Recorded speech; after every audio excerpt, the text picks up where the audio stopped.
Hi, Good everyone. evening. How's everyone? Oh, wow. That's, We've been married way too long. yeah, How's everyone doing tonight? I'm not gonna say anything. You run away with it, so we stopped this disgusting. Well, how is everyone? Pop it into chat. How nauseating are we on a scale of 1 to 10?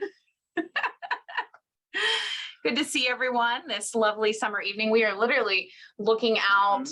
It's a beautiful summer evening in Rochester, and there's an apartment building being built across the street from our office. We wish that it was ours, but it's not. But we're watching them. There it is. There's a new apartment building going up right next to us. It's a high growth area, and there's just new stuff under construction all the time. There's probably several thousand units, probably 3,000 units permitted right now in Rochester, which is just staggering given, it's technically an MSA of 250,000 or something like that, but just construction everywhere. It's so neat. Yeah. Good to see everyone. Hello, Nancy. Hope you're doing well. You and the family and the kids. We're going to have some fun nostalgia here reflecting on the event for you, Nancy, and others who are joining us, who were able to join us for the event as well. It's going to be a fun summer evening here. Yeah, let's jump right in because per usual, we have a lot of slides, and basically we are trying to cram everything that we fit into our 3-day event into, we'll say 90 minutes. Yeah. Chances are it'll go 120 because that's just how we roll.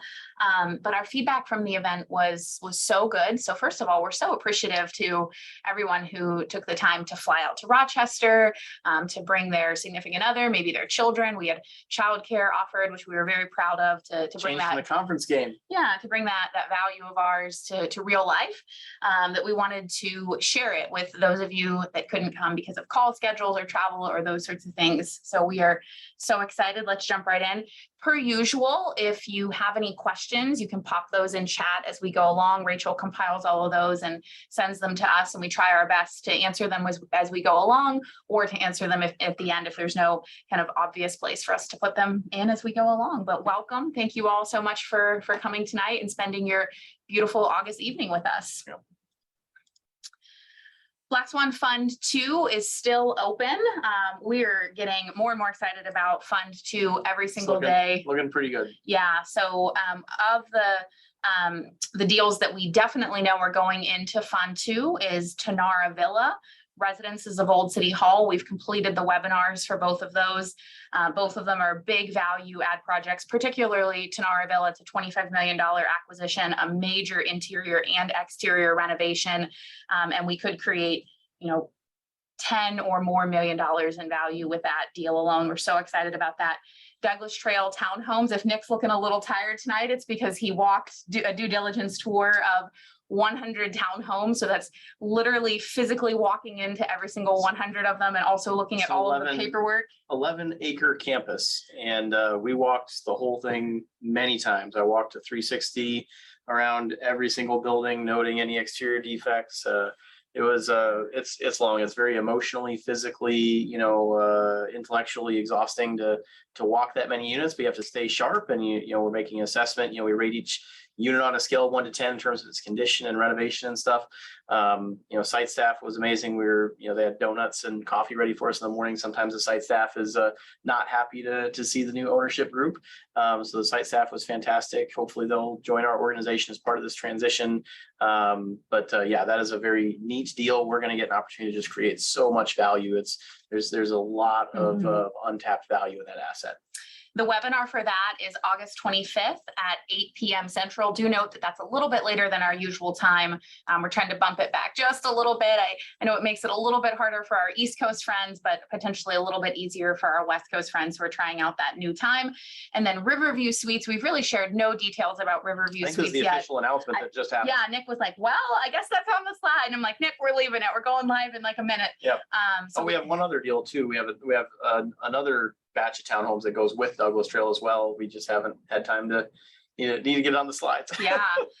So several other webinars coming up, but just getting more and more excited about Fund 2 as we see the opportunities that are going into Fund 2. Riverview, it's right on the river in Rochester, and it is across the street from what will be the nicest housing development in all of Rochester, a new urban core tower, like many hundreds of units right next door to Riverwalk and Lofts at Mayo Park, which are all, next to the nicest assets in town.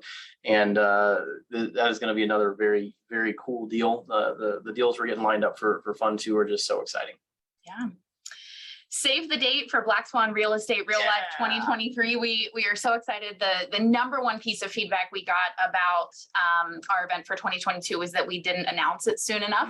I take full responsibility for that. I was just kind of going back and forth with COVID and vaccines and cases and travel and all of that.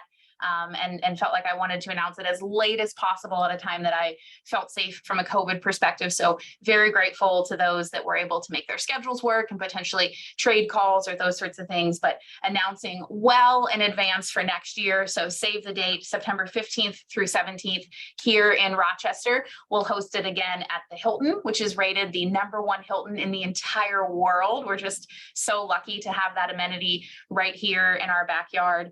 And very excited to welcome everyone to Rochester again next year. So save the date. If you can't wait until then, though, PIMCon, the Passive Income MD conference hosted by Peter Kim, is happening in just about 5 weeks, September 23rd through the 25th in Los Angeles. As you see there, I'm the very first speaker after Peter Kim, so extremely set the standard. No pressure. I'm super nervous. You guys may not believe it because we do so many live things and our own events and that sort of thing. But I'd be lying if I'd say I'm not a little nervous about being the first speaker at that conference. But very excited to speak about. First speaker on an impressive roster of speakers. So you are the first on a list of really incredible individuals. So I couldn't be more proud of you. Thank you. I appreciate that. I'll be speaking about seasons in real estate investing and how to curate one's mindset and investment strategy, no matter where you are in your own personal life, your age, what you have going on in your own finances, or the macroeconomic climate. So very excited to speak about that. We hope that you'll join us. Rachel will pop in the chat here our link, and we have a couple of kind of deals for folks that come to PIMCon via our link, which is discounted tickets for our event next September, I'm sorry, and getting into a drawing for free tickets for our event next September. So very excited about Passive Income MD. In addition to speaking, Black Swan will be one of the major sponsors. And so if you come, make sure to stop by our sponsor booth, get to meet us in person, all of those fun things. We're so excited about this. It really has been the conference for physicians and high income earners for the last several years. And of course, because of COVID, it's been virtual, which has been amazing. It's allowed us to meet a lot of you that are on the call today and to meet a lot of other people, but very excited to get that in-person, face-to-face experience. So super excited about that. We will have our own Zoom room open for the virtual audience the entire time, though, to make sure we're serving those folks as well. I know travel's tough, and we want to make sure we're connecting with the virtual audience as well. Let's jump in and talk about kind of why we're here and what the point of all of this is. This was, I think, our third or fourth slide for our in-person event.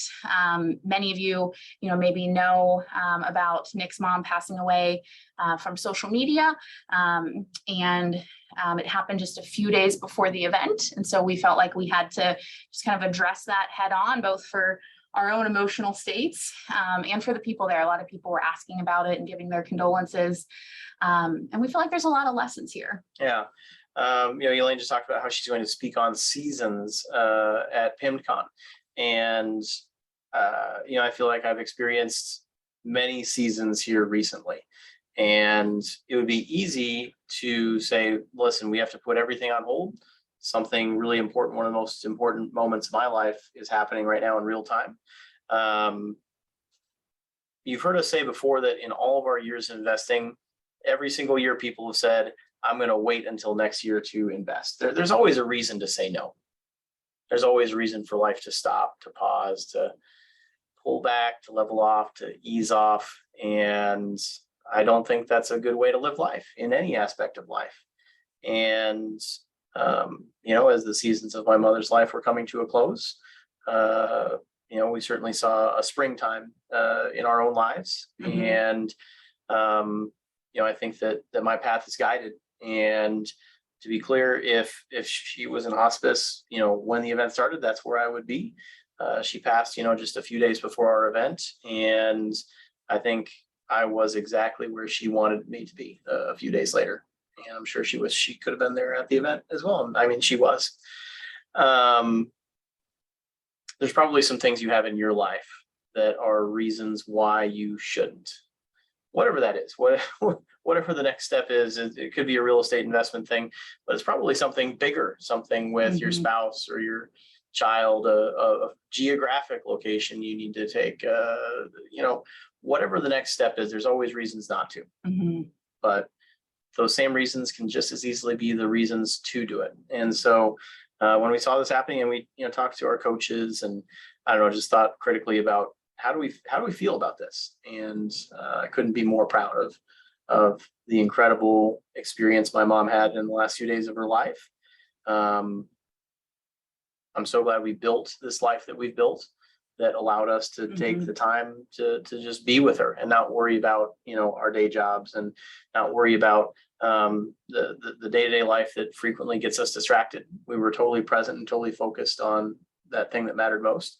And then when that time had passed, when that season had passed, we were able to be totally focused on y'all, on all the people who had put their lives on hold for a few days to be with us. And I hope this is valuable to you. I hope this is valuable. I hope that you see that there is probably something in your life that's holding you back that can just as easily be a reason to push forward. That's exactly what we did at our conference.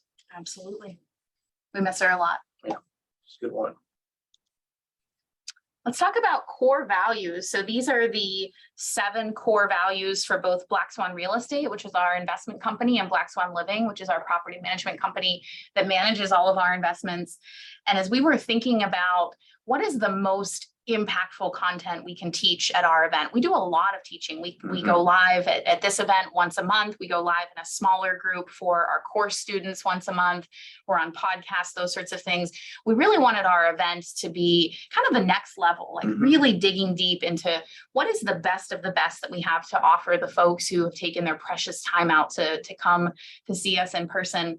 And we kept coming back to values. And we've had this phrase for a while now that a common term in real estate investing is value added real estate, right? So buying a property, doing some renovations, increasing the value of that property.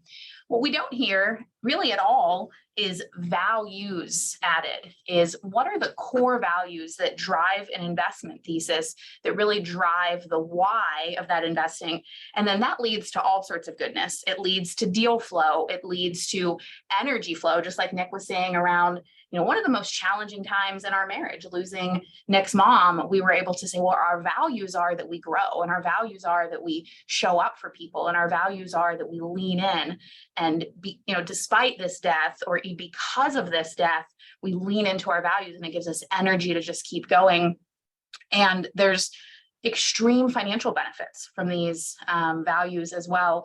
And I think there's a lot of talk around the financial aspects of real estate investing, which are obviously very important. They have to be in the top, 2 or 3 reasons why someone is investing.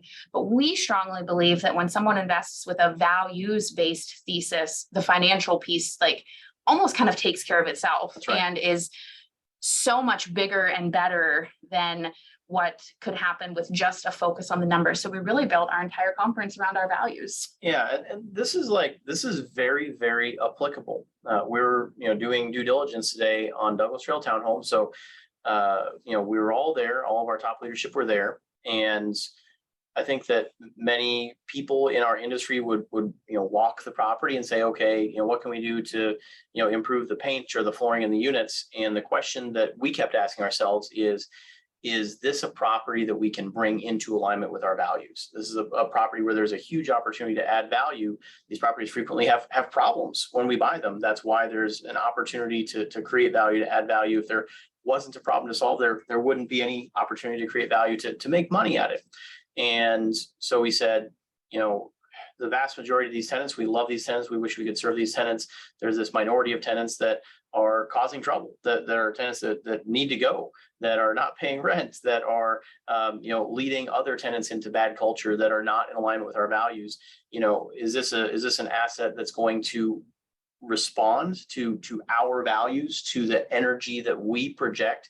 Are the ideal clients that we want to serve going to be drawn to this asset when we are at the helm of the ship? This might sound like a little bit of woo nonsense kind of stuff, but when you go walk a property, and Elaine and I have driven through this asset, I don't know, probably 20 times, like once a day, different times a day and night, we'll drive through it and we'll ask ourselves, like, is this where there's going to be alignment in our energy? Is there going to be alignment with our values? We'll think about our values and say, is that something that makes sense for this asset? And that's how we make these really big decisions. And one way or another, we're usually right about those decisions, and making decisions about the site staff. Are they going to join our team? We're asking ourselves, are they going to be in alignment with our values? Every single decision we make in our business, it's really a question of alignment. We have a set of core values that drive everything that we do, drive every business decision that we make. And when you know what your values are in your personal and your professional life, decision-making becomes a really easy process. People think of decision-making as a really stressful thing. It becomes automatic. You're on autopilot. And if you're off course, it's because your values are wrong. You need to adjust your autopilot, recalibrate it, where you're not truly in alignment with your values. So just a really applicable way that we've been able to leverage those values as recently as a few hours ago to make a really big, really difficult decision incredibly simple and incredibly easy. During our conference, we walked people through the process of creating their own values, both for their personal life and for their real estate investment thesis. So we shared the examples from our values, but really encouraged people to hear what we were saying and to take it to heart, but to think about what really resonates with them, what is really valuable to them. The worst thing that someone can do with values is take someone else's values. Maybe it's these, maybe it's a poster, something from, a different book, and say, oh, well, those are my values. That's the worst thing that someone can do. People certainly want to take influences from the people around them, the books that they read, religious preferences, all of those sorts of things, but they really need to curate their own values. So if you're able to, I really encourage you to get out a pen and paper, a laptop, whatever it is, how you best do your thinking. And as we go through, think about your own values. Think about, if you really just want to hone in, think about the values that you want for your real estate investment thesis. If you want to go larger, think about the values that you want for your life. With our entire conference, we spent all day Saturday walking people through creating their own values thesis, including a really nice activity that we did at night that we're going to do together here. And we think that people left with a feeling of, just like Nick said, that like a compass of, if I follow these things, then fortune will follow it. It's just a natural if-then situation. We'll share some pictures from our event here to show what a good time it was. This is like one of the, more joyful memories of my entire life. I remember actually, in this particular photo, I'm leaning on that glass, balcony there in the back center there. And I remember just kind of looking out at this incredible, sea of people that one way or another we had helped bring together. A couple of different people who met at the conference have already, visited with each other. One's in New York, one's in California, but just the amount of connections that were able to happen. I think we've hired. Yeah, the gentleman there, second from the left, that we have hired that person. He just joined our company full time. He has a master's in biology. He was going to go to med school. He decided to join our company. So he is now a staff member in our company. I could tell you a story about almost every single person in this photo, and just seeing all those people coming together in this beautiful setting. The sun is gleaming. The skyline was beautiful at night as well. Just connecting with all these people. We had our own Black Swan martini, like our fancy drink. I'm gonna be a little transparent with you here. So I had nothing to do with any of this. I got the privilege to show up for this. Elaine and Rachel and Stephanie, they made all this magic happen. I kind of, to a certain extent, had no idea what was going on. I knew, I had to prepare for a talk and had some gist of the agenda and stuff. A talk. Yeah. A 16-hour talk. But I showed up and I'm just wow, this is unreal. I can't believe that, that our team has created this thing. And that was the feedback we got overwhelmingly from all the attendees is our team, which I guess I hadn't expected that for some reason. In retrospect, it's obvious, but couldn't be more proud of our team that made this thing happen. And gosh, it was just so much fun. I mean, the team probably worked at least 40 hours that weekend, and they were just so energized the whole time. They went out drinking after, went out drinking, later in the evening, even after the evening wrapped up, and just limitless energy from everyone involved. It was absolutely amazing. On Saturday, we did all day teaching. So we started at 8 in the morning, and I think we went until like 1 in the morning or some kind of crazy number. And I know they shut it down on us. So yeah. And again, really walked people through the process of creating their own core value thesis. There's our room there. So lots of energy, lots of great swag. Again, just so grateful for everyone that showed up.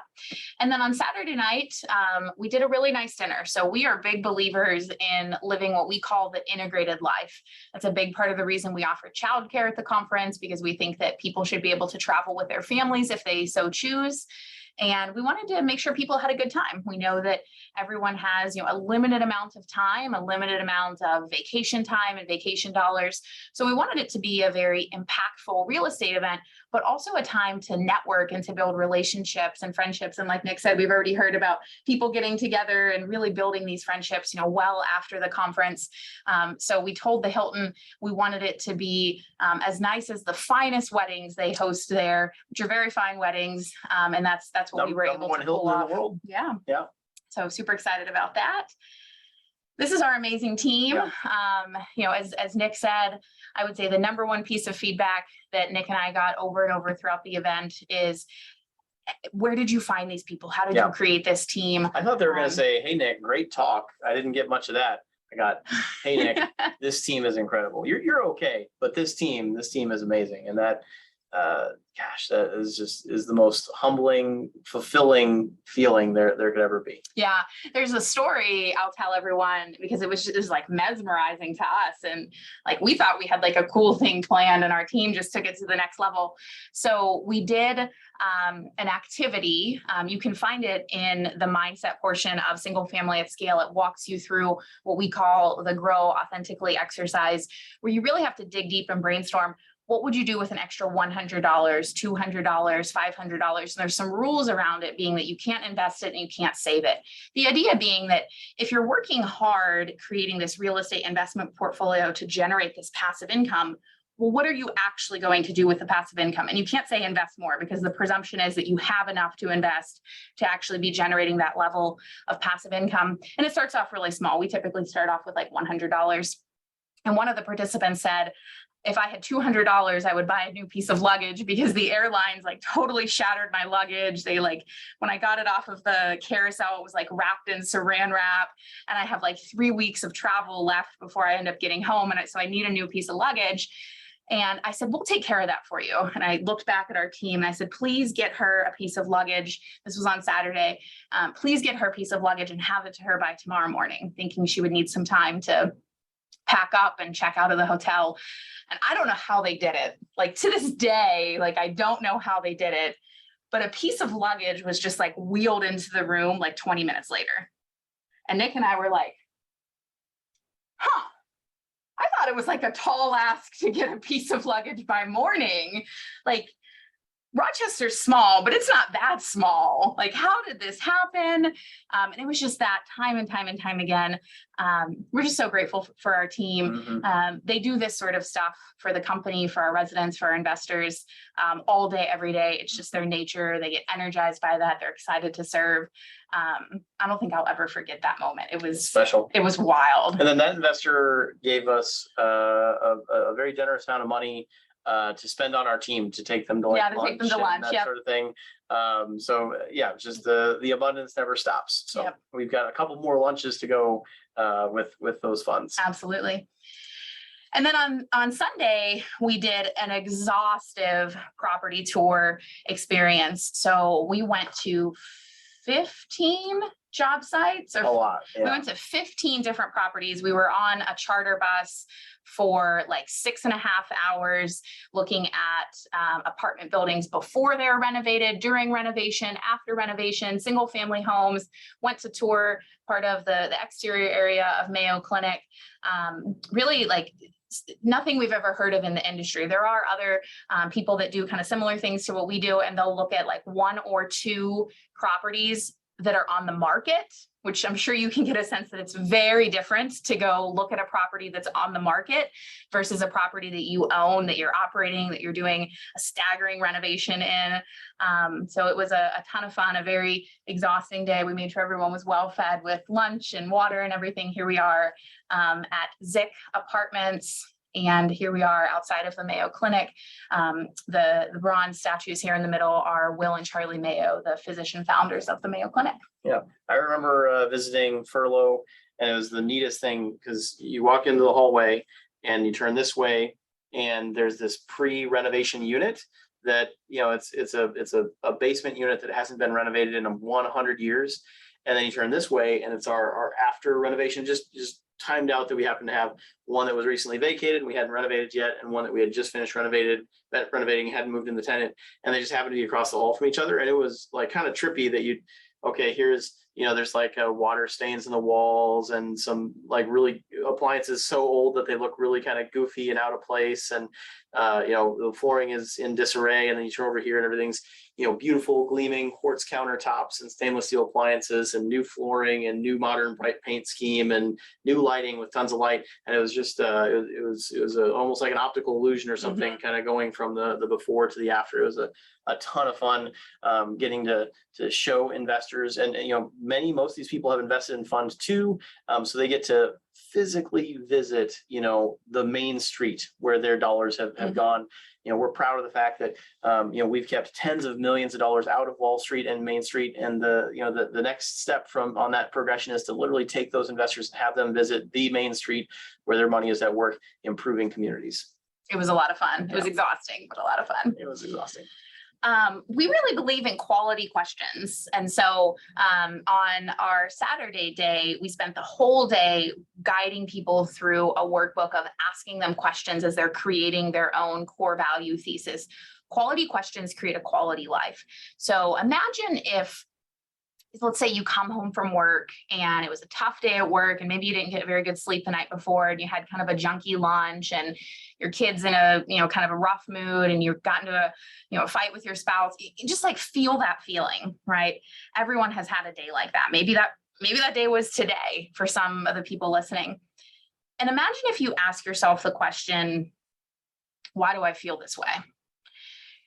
You're going to go into all the reasons. Well, my kid's being a little snot, and my spouse is a jerk, and I hate my job anyway, and my commute's too long, and just all these things. You're just going to like ramp yourself up into, why are you feeling that way? That's a low quality question. A high quality question might be, how can I snap myself out of this? Or what can I do right now to change my physiology so that I feel better? Or I know I really love my spouse or my child or my coworker. What can I do to connect with them right now, despite the challenges in our communication right this second? Those are all high quality questions. Those are going to change the narrative for the better. Ask yourself high quality questions. Continually be training your brain to ask yourself high quality questions. Your brain is asking yourself questions all day, every day. You just aren't aware of it because it's what your brain has been doing since you were like probably 1 or 2 years old. So you've kind of tuned it out.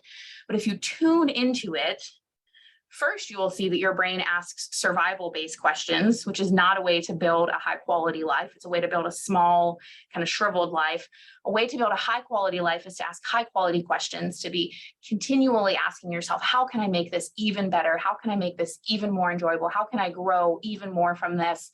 And so all of our slides, as we went through them, they were all question-based. We were really excited about the engagement that creates. We know from, we've all been to those conferences that you just kind of tune out, and before you know it, 4 hours have passed. You're not really sure what you've learned, and you're just excited that it's time to go to lunch. But when you're constantly being asked questions, it forces you to engage, and it forces you to come up with an outcome. Yeah, this is very much like a crazy superpower once you figure it out, once you figure out that, you know, you're in a low state, you're not quite sure why, and you can work backwards to figure out what was the question that led me to be in this low state. What's the question that's driving the feelings that I'm experiencing right now that I don't want to feel, that aren't serving me. And you can almost always trace that back to, you know, I was thinking about that, and then I asked myself, you know, why does it just never work out for me?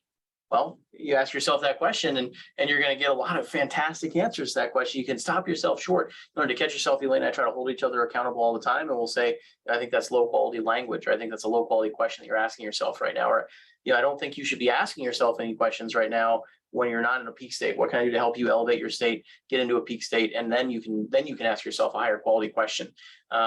It's impossible to control your own thoughts.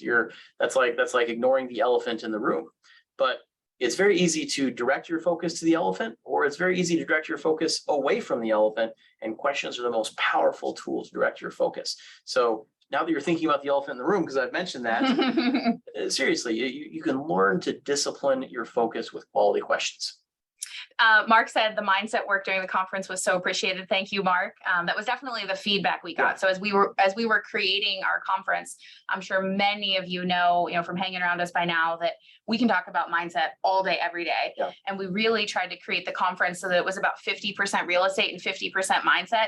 And almost unanimously, the feedback was make it more mindset. So, which we love. We love being, the mindset voice in real estate investing. We think there's a lot of, great things on Bigger Pockets, Google, all those sorts of things to learn kind of the fundamentals of real estate. And we hope that we're, kind of taking people to the next level in their real estate journey, but then most importantly, teaching people how to apply these concepts that are practiced with real estate investing to that which is most important, which is life. Yeah, we'll probably do, 75 or 80% mindset content next year. We probably should have some real estate content in there because that's definitely our area of expertise. But we believe that real estate is merely the most, the largest financial impact way to monetize, to leverage mindset.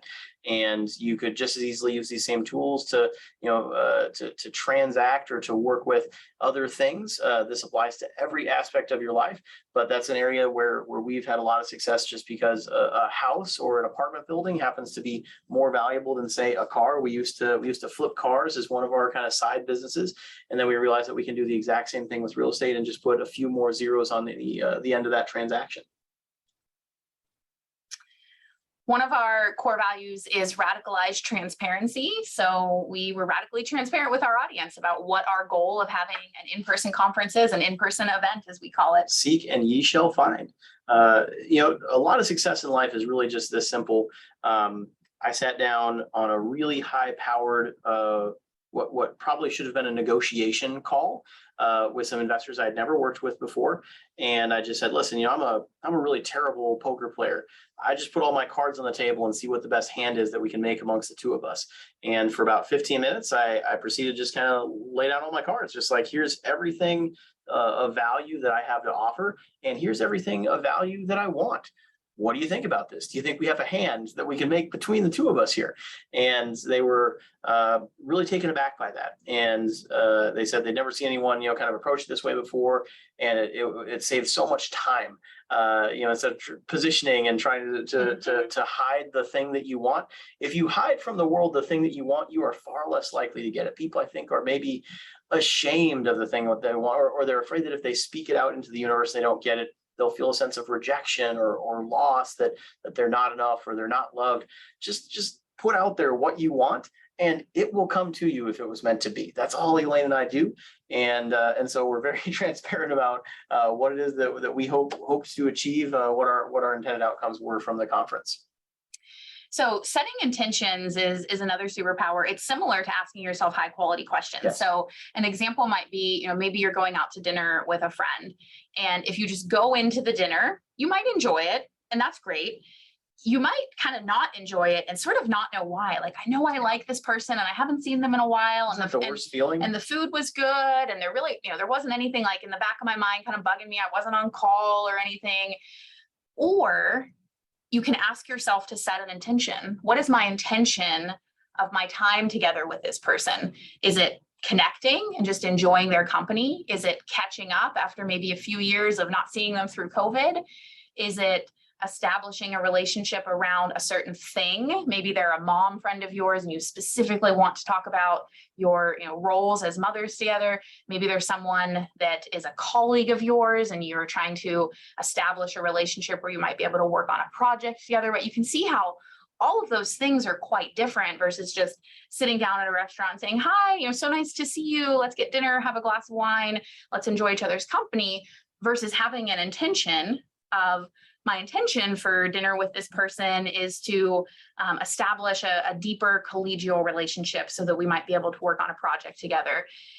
And then the next step is telling them your intention. So you sit down, you maybe order some appetizers. Hi, how are you? My intention for this evening is that we can get to know each other better and get to understand our professional accomplishments so that we might find a way that we can bring value to each other in the workplace and potentially do a project together. It's not hard to kind of visualize those scenarios and see how you might leave a dinner where you haven't kind of thought through your intention. Maybe you've had a good time, but maybe you sort of leave like, man, I didn't quite get what I wanted out of that. I'm not even sure what I wanted. So I just know I sort of have this kind of empty feeling, versus maybe you leave with a plan in place to, make the next step on that project or that sort of thing with that person. Setting intentions is very fast. It takes just a few seconds. You get better at it with time, and it really amplifies the amount of goodness you can get out of any given minute in your life, because you're constantly asking yourself, what do I want out of this minute of my time? What do I want out of this event? These were our intentions for our event. Love it. Show up for people is one of our first 7 core values. So this is the time where, if you have a pen and paper, if you have your laptop or something open, be thinking about, what are your core values? Just start writing things down, just anything that comes to mind. You can always take out later or lump together or decide that doesn't quite fit, but just start thinking through things. When we created our core values, that's exactly what we did. We got together with ourselves and Rebecca, I believe she's on the call. I saw her here earlier. She's a marketing expert, and she said, what are all the core values of your business? What are the reasons that you've been running this business for 12 years? Why you wake up in the morning, why you show up, why you do these really hard things? And we wrote down everything we could possibly come up with and then lumped them together, deleted the ones that didn't make sense. And then of those kind of, grouped together topics, picked the ones that really resonated. Show up for people is a big one. So our whole event was about showing up for people. Doing calls like this is about showing up for people. Having a course that's a give what you can model with 100% of revenue is about showing up for people, showing up for the previous versions of ourselves who wanted to learn about real estate, showing up for the residents in our community. Just show up, just put yourself in the path of connection with other people, and good things are bound to happen. So this is one of the, probably hour-long blocks from our, our all-day event. We're going to condense this down to just a few minutes, but each of our core values drove one kind of section of the whole day. And I hope you can see how incredibly powerful it is to have a driving, guiding set of principles in your life. This can drive your PowerPoint show. It can drive your day-to-day decision-making. It can drive your big decision-making. And it drove every minute of our conference. This is a very real, tangible thing. Create infinite opportunity is our next core value. And just as I'm presenting them, there's of the 7, no one core value is any more important than the other. It might be as you're creating your own core values that you rank them in order of importance. But for us, with our core values for our business, they all kind of hold equal weight.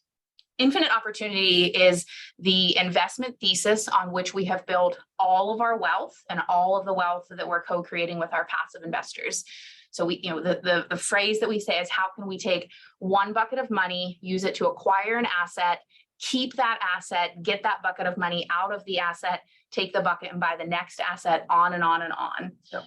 A high quality question to ask oneself is, how can you own an infinite amount of real estate for free? Mm-hmm. That's our investment thesis. That's what we've been doing for 12 years, really leaning into, well, how is that possible? How do other people do it? How can I do it?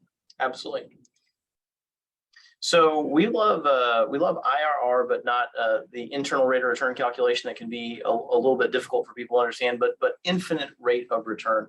The whole premise of our business model is racing to an infinite rate of return, getting to a cash out refi, buying a property, adding value to that property with physical renovations, management improvements, and then making that value that asset more valuable until we can get to a cash out refi to return capital and do it all over again. That's everything. It's really not more complicated than that. It's not easy, but it's incredibly simple. So we spoke to what is a cash out refi. So talking about some high level concepts and some really kind of entry level concepts as well, making sure that we don't skip a couple of people where maybe this was their first kind of real estate event with us. Cash out refi is basically just going to the bank instead of getting financing on something that you purchase, going to the bank and saying, I already own this and it's now way more valuable than when I first purchased it and got financing on it. So I'd like to get a loan, and at closing, instead of you giving the bank a check, your down payment, the bank gives you a check. And this is where almost all the wealth that Glenn and I have ever created has come from, is getting those checks at the closing table from the bank. When the appraiser recognizes the incredible value that we've added, at that point, we've gotten our capital or our investors' capital out of the deal, and we put it into the next deal and the next deal. People frequently ask us, how have you grown so quickly? We are going to be pushing $300 million in assets under management once we close on all these incredible deals that we have in Funds 2. And that's before we've even, added value to those assets and made them more valuable. We have grown very quickly, and it's through this model. It's really not any more complicated than this. It's not as sexy to do the cash out refi. It's a little more sexy to sell that asset. You can kind of return 97-98% of that value of that asset in a large multifamily deal, or maybe 92% with like a single family home. You might be able to only do a cash out refi at like 75 or 80%. But if you look at your real returns on like a tax adjusted basis, you don't pay any income tax. It's a tax free event when you do a cash out refi, because there's debt behind that cash, so it's not an income event. And your end outcome is, I think you probably get about the same amount of proceeds that you would have gotten from selling the asset, but you still get to keep the asset. That's a really cool thing. Golden goose real estate. That's right. You can accumulate assets very quickly if you don't ever sell them. And we think that is how can I own an infinite amount of real estate for free is a much more high quality question than what's the cash on cash rate of return on this property. Who cares what the cash on cash rate of return is if you're going to have all of your capital back in, say, 3 years or 4 years, or maybe even sooner than that if it's a home run deal, because then the denominator of cash on cash is 0, and then you're at an infinite rate of return. So the difference between, say, a deal that's at a 4% cash on cash and a deal that's at an 8% cash on cash, but the 4% cash on cash deal has a clear path to an infinite rate of return.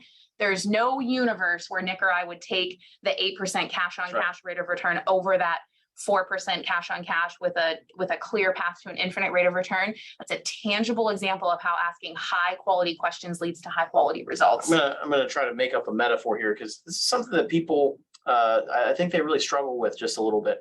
I think that, trying to compare, this cash on cash rate of return to that cash on cash rate of return, it's such a limiting mindset. So, one of the most common questions that Elaine and I get has nothing to do with real estate. When we get on the phone with an investor, they'll say, we call it the doorknob question. When we're just about to end the call, they're like, how are you guys so in love, or how do you spend so much time with your spouse? And like, how can I make the most of, the 2 or 3 hours a day I spend with my spouse? And did you catch the limiting belief there? Like, the assumption is that you only get to spend a few hours a day with your spouse, or maybe that you couldn't handle spending all of your time with your spouse. I'm probably with Elaine 20 hours. Well, not today. Today I was doing the due diligence, so not today. But most days I'm probably with Elaine, 20 to 22 hours a day or something like that. There's an entirely different paradigm. There's an entirely different mindset that's available to you. It was not an easy shift going from, me having a career in tech and Elaine having a career in medicine, to being able to spend a lot of time together. But we enjoy spending a lot of time together. And it's a big shift going to that paradigm of being in business with your spouse. I think that's just about the closest relationship you can ever have with someone, because it's multiple different kind of layers of intimacy and trust with, large financial decisions. I just figured this out. If like the number one cause of, we'll call it strife, amongst romantic couples is money. Mm-hmm. We're working with like a lot of money. I think it's like 100 million a year Something like that, goes yeah. through our company. Yeah. Yeah, I think we make pretty good decisions around it. And we still like each other. I like you anyway. I like you. Thank you. That felt kind of staged to me. Nah. Okay. So I think that, asking yourself, like, how can I max out my cash and cash rate of return? There's such an implied scarcity or limiting mindset in that question. And I would compare that to, how can I make the most of the 2 or 3 hours a day I spend with my spouse? Well, there's so much limitation built in that question that, like, we need to open up our mindset here. So payback period is a really simple metric. Who cares about, cash and cash rate of return or internal rate of return? How quickly do I get my money back out of the deal? Because the more quickly you get your money back out of the deal, that implies it's a lower risk deal, right? You have fewer days of exposure where your capital is at risk. And that implies, I think, probably a higher rate of return, right? If you're able to return capital in, 1 year on this deal versus 2 years on this deal versus 3 years on this deal, that one deal is probably 2 or 3 times better than the other deal. This is something that, even our 6-year-old could probably understand in a really intuitive way. Whereas, cash on cash rate of return or internal rate of return can be somewhat mysterious metrics comparatively. Absolutely. Velocity of capital is kind of, if you want, what's the phrase, like a nickel word? What's when you use like a big word just because you can? like a $100 word. I don't know what you're saying. Yeah. I know the exact expression. Yeah. So payback period is like a little more intuitive. Velocity of capital is how quickly can you kind of roll that capital. If you think about like a debt snowball, except this is an equity snowball. So how quickly can you get your equity out of a project? I like that. Equity snowball. Yeah, and put it into the next project. So it's getting bigger and bigger and bigger. Next thing you know, you own a huge portfolio of real estate that you have very little cash in. So velocity is how quickly is that snowball, say, going down the hill. Obviously, you want it to go as fast as possible so that it picks up as much equity as possible along the way. We find that this style of investing is so different than how a traditional like syndication or fund is set up. We spend a lot of time talking about it. I think we probably mention it in most of our emails, most of our social media, most of our community hours, and we spent, I think, over an hour, like really hammering these topics home. And I felt like we were able to see a lot of light bulb moments, a lot of, that scenario of, well, who cares if the cash on cash is 4% versus 8%? If in one deal you can get all of your money back in, say, 2 years versus the 8% cash on cash, you have no clear path to get your cash out, or you have to wait like a whole market cycle. You have to wait, 10 years to get all of your cash out. All of a sudden, cash on cash is not a high quality question. Velocity of capital is a high quality question. Payback period is a high quality question. And, I really think as an investor, one of my main duties is to teach other investors this principle because it is so life-changing. Yes. It's what has allowed Nick and I to own. I think we're at like 50 million of real estate that we personally own, and we're not even 40 yet. We did not come to the game with 8 million of cash, to put a 20% down payment on that $40 million of real estate. We started with a very modest bucket of money. In the time that we were building our portfolio, our household income rarely exceeded $100,000. I was in residency, so I wasn't even like, technically earning that lucrative physician salary. I was earning a resident physician salary. And it's only because we practiced these concepts early and often in our real estate investing journey that we were able to create what we have today. And it's why it's one of our 7 core values. Yep. Radicalized transparency is another one of our, this is the slide that doesn't have the S. I need to fix that. I have 2 sets of slides. One, the S is missing, and the other, the S was put back I never would have noticed it if you didn't point it out. I didn't notice just now. It breaks my heart. I need to I actually like transparency. That sounds... That's the same thing. It shows that we're human. You're being very transparent about your transparency. We make mistakes too, but I need to eradicate this from our Google Drive. Yeah. So what we did for this core value is we went through probably like a dozen or maybe 15 stories, kind of the best stories of our real estate investing journey. And again, did so in a question and encouraged people to be jotting down the answers to these questions in their workbooks as they went along, to listen to our stories for entertainment purposes or to spark some thoughts in their mind, but really to be thinking about the answer to these questions for themselves. Like, for example, why did you get started investing in real estate? Well, why we got started investing in real estate is not that important to you. Why you got started investing in real estate, or if you've yet to get started, why you want to get started investing in real estate is a much more high quality question for you than why we got started. But we shared our stories for fun and that sort of thing. Let's do this one. Let's take a minute. And if you want, you can pop it into chat. That's a valuable way to learn from each other, to share from each other. What do you believe is preventing you from making your next investment? Yep. That was one of our questions. We can kind of share our story while people are kind of think about the answer for you, because that's what's most compelling. Yep. Or do you want to do the next one? We could do, what is your unfair advantage? Which one? No, I'm actually kind of curious. What is preventing us from making our next investment? Probably a perception that we don't have enough time or capacity or something like that. We're hiring a lot of people because we have all these assets under contract. We want to make sure we have people that are trained and ready to go. And we've got just such a phenomenal team. We're growing that team. But I definitely have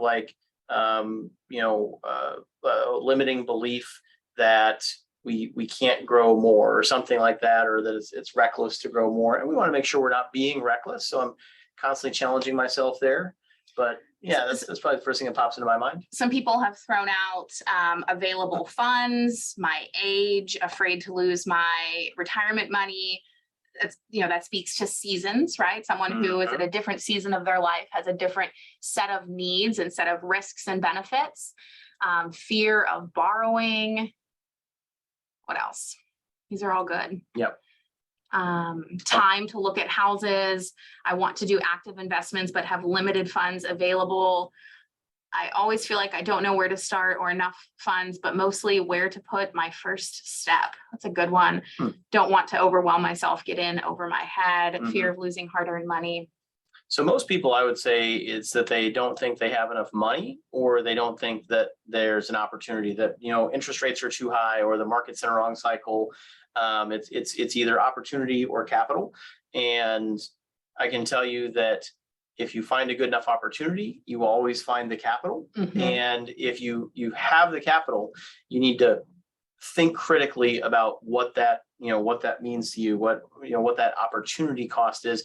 And don't think about how much money you might make on this opportunity. Think about the person you have to become to lean into that opportunity. And think about the person you'll have to become 10 years from now, when you've taken the next investment and the next investment, the next investment. The journey of 1,000 miles starts with a single step. And so opportunity cost is almost always your number one cost. That's something that people fail to appreciate.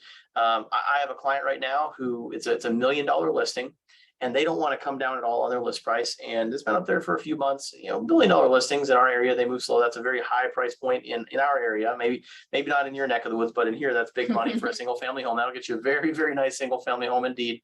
And I said, well, we should probably reduce the price. $50,000 is a very significant price reduction. He said, no, we just want to, we want to get that price. We're emotionally attached to that price. And I said, okay, well, think about this though. Let's say you sold that home for, $50,000 less, but you sold that home a year sooner. Well, right now, that money is not really doing anything for you. Your home might be appreciating a small amount, but if we went and took that capital that was, unlocked by selling your home for a little bit less, and purchase some investment properties that are generating revenue, that are generating cash flow, that are creating all these different wealth streams, you're going to make that $50,000 back several times over in the next year. And he's like, yeah, I guess I hadn't thought of it that way. I think they still, are very, transparently emotionally attached to that number, but most people don't think about their opportunity cost. Absolutely. Here's a high quality question.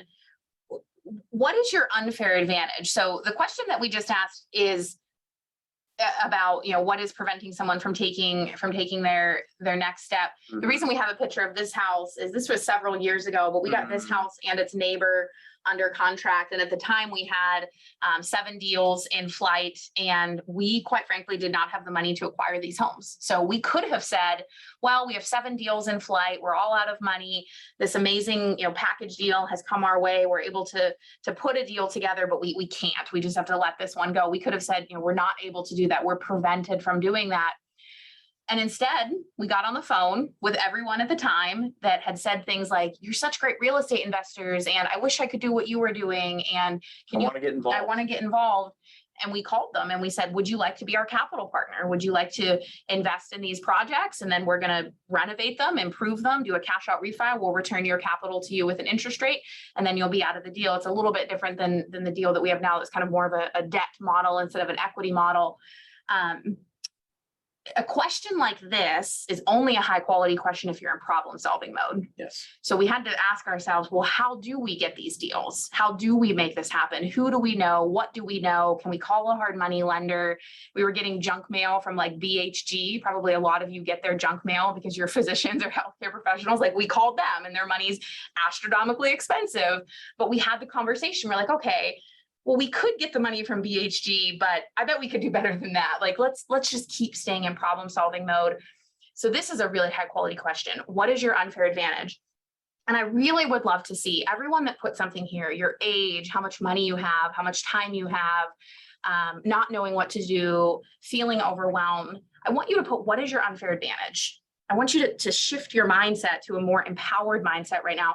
What is the thing that sets you apart? Are you very good at numbers? Are you the most attention and detail-oriented person you've ever met?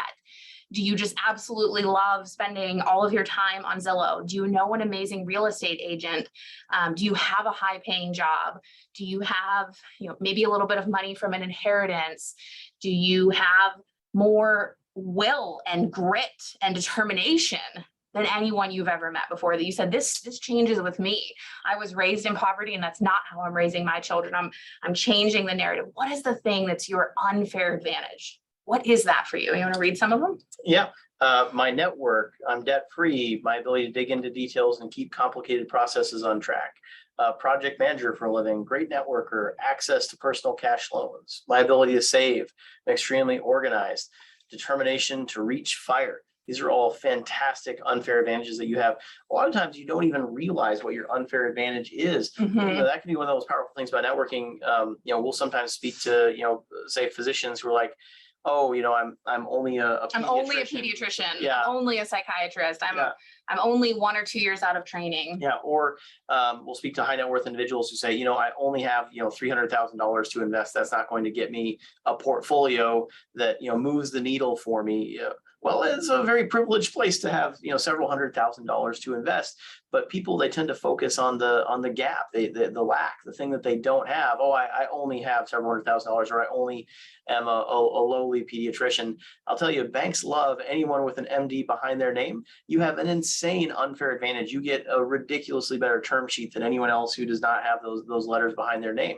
So, network and have a deep appreciation for the unfair advantage that you have in your life and how that can propel you forward. Yeah, some others are detail-oriented, physician with a positive or a high net worth, honest, trustworthy. Those are huge. Like character traits are huge. Of who is going to be the person that the real estate agent calls with that really good deal. Mm-hmm. They're going to call someone who's honest and trustworthy and that they like. It doesn't always have to be the person with the most money or the person with the most time. And it can often be the person with the best relationships, high income and frugal, grit, perseverance. I've already been through an investor's worst fears, fire, foreclosure, bankruptcy, and I'm still ticking. You sound amazing. I love you instantly. Amen. Like Amen. You're still here. Like, I hope that just people seeing that in the chat can see like what an example that is, that the worst fears in real estate, they often don't happen. Mm-hmm. And if they do, you just keep on keeping on. Just mm-hmm. like, in whatever your career is, if you're a physician, you've likely had a bad outcome with a patient, you've likely had a physician death. And, in Nick's career as a technologist, like his software went completely down the day our first child was born. Like he lived to continue to be a software engineer. Yep. Like, you just conquer the thing and you just keep going. And I hope you feel it in your own bodies right now, that you likely feel very different asking yourself this question, what is your unfair advantage, versus asking yourself the other question of, well, what's stopping you from getting what you want? And I want you to take the thing that you think is stopping you from getting what you want and ask, how can I overcome it? Better yet, ask, who can help me overcome it? A who is almost always more powerful than a how. Yes. And do that in an empowered state. Yes. If you got your paper out, be jotting these things down. Mm-hmm. Focus on the long term. We're big long-term investors. Mhm. We really believe in long-term holds. We're able to do that. A lot of people say, well, I don't want all my money tied up in a deal for 10 or 20 years. Well, again, we get our money out of the deal very quickly. We say 5 years. It's never taken 5 years. We really strive for like 3 years or less. But then holding that real estate and really taking good care of it, really having an ownership mentality. This one goes so much with extreme ownership of putting in the best materials, putting in the best cabinets, the best countertops, the highest quality plumbing bits, whatever it is, the highest quality paint, knowing that we're going to paint that unit and then take really good care of it. We're going to own it for a long time. So we're not just going to paint it and then sell it next year. And who cares what the paint looks like? It just needs to get through a sale. So what we did for Focus on the Long Term is timeless real estate investing principles to guide your journey to financial freedom. I did this last year at a virtual conference. I would say it's within the top 2 or 3 of the most well-received, the most impactful real estate specific investment. It was good, babe. Thank you. Talks that we've put together. So we will do this as a whole community hour in September. So September 12th of 2022 at 8 p.m. Central. Again, note that time is a little bit later than our usual time. I'll give the entire timeless presentation. People really like it. That's what we did for Focus on the Long Term. Mm-hmm. Grow authentically. So we talked about doing that financial abundance exercise. And if you're in our course, I recommend you go do that. We could spend an entire hour just doing the financial abundance exercise, and we were really torn about what stuff to remove from our get together tonight. We decided we have to stop somewhere, so we're not going to do that exercise this evening. But if you can jump into our course and go through that exercise, yeah, this is a really great one for like end of year kind of goal setting times. Let's just like dip into a little bit. I mean, this exercise is really meant to go slowly and really meant to allow your brain to really get into problem solving mode, into abundance mode. So it's not quite the same as just kind of diving right in, but let's take just 15 seconds and let's just reflect. What would you do with an extra $100,000? That's a sizable sum of money. That's a significant portion of, say, a year's salary, or for some people, that's multiple years' salary. You can't invest it. You can't save it, because the idea is that your investments and your savings are generating this extra income. And so you already have all the investments, you already have all the savings. You have to do something with it. What would you do? Nick and I really have this belief that if you don't tell the universe or God or your creator or whomever, whatever person or being or energy you believe in that motivates you to get up in the morning, if you don't tell that being what you would do with those resources, why you are worthy of those resources, you won't get them. What would you do? What would you do? Anyone want to pop into chat what they would do with $100,000? We need to get a big van. Our kids keep getting bigger and more numerous. So we're going to escape minivan territory. And unfortunately, we're going to be in full-size passenger van land. So I need to take like driving classes. Yeah. So like a little bit of money for the van and then like 2 years worth of driving classes so that I don't wreck it every day. Something like that. We'll get one of those self-driving ones. Okay. I was going to say that's an expensive van. Yeah. Jamie says, create a scholarship fund for our child's school, travel and donate to charity, hire a personal chef for a grand dinner for friends. Cheers to your grand dinner. That's beautiful. Yeah.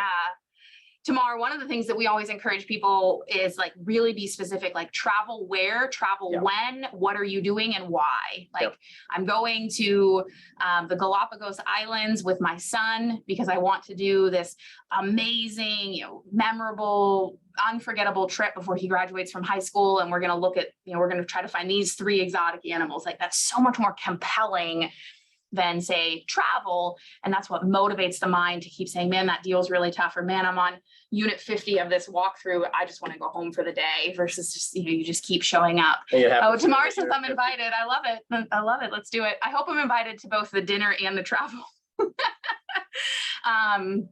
world tour, create a trust for college for my niece and nephew. I love that. That's so specific, who it's for, what it's for, the mechanism that you'll use to make that happen. Sponsor an orphanage, donate some to my church, create a small scholarship for school, create a startup company for my invention ideas. That's a cool one. I want to know what you're inventing. That's awesome. Take 6 months to volunteer overseas and take extended family on vacation. That's a big one we hear time and time again, is people really taking a sizable amount of time away from kind of the day-to-day life to really let their minds slip into like a whole new paradigm. Dana says a sprinter van. They're so much fun.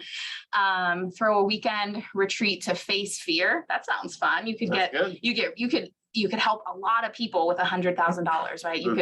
You could either go all out and have ticket sales, but be able to host an amazing event, or just make that like a free event. For how many people, how many lives could you impact with $100,000? Build phase 1 of my lifestyle institute in the Bahamas to teach wellness. Ooh, I love the specificity there. Yeah, exactly. This is where it is. This is what we're doing. This is phase 1. I love it. How many phases are there? Global health, visit all the continents with my family before our child graduates from college with an exchange student. So that abundance mentality, that who else can we impact?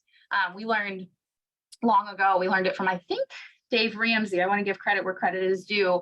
Like, as people are building wealth, they typically think first about themselves, then about their families, then about others. That's a normal, a normal trajectory. He calls that the legacy journey. And then they first think about now, and then they think about later. So if you can just kind of like jump ahead to what do I want my legacy to be, it's likely it will be other people in the future. And so you're Jamie's kind of sharing that of before my child graduates from college with someone else, with an exchange student. Let's talk about how powerful this is. So this is a superpower that Elaine and I have really honed over time. It's uncanny. Once you have a couple repetitions with this, it'll blow your mind. You'll have faith in this forever. So the whole Black Swan conference, I remember when a member of our team, Stephanie, came to us and she said, guys, I had a dream last night. I have a vision. Everyone in our whole team were at this like rooftop bar somewhere in downtown Rochester. Maybe it's Terza or something like that. And all of our favorite, biggest investors are there with us. And, we're in cocktail dresses and we've got fancy drinks and there's some music and the sun is setting and everyone's just having a blast. Like, we're kind of working, but not really. We're all just having a good time together. We're enjoying I don't know how everyone got there, but it's something that I just see it and I want it to happen. And when I look at, how fast can you hit the back button? when I look at this photo,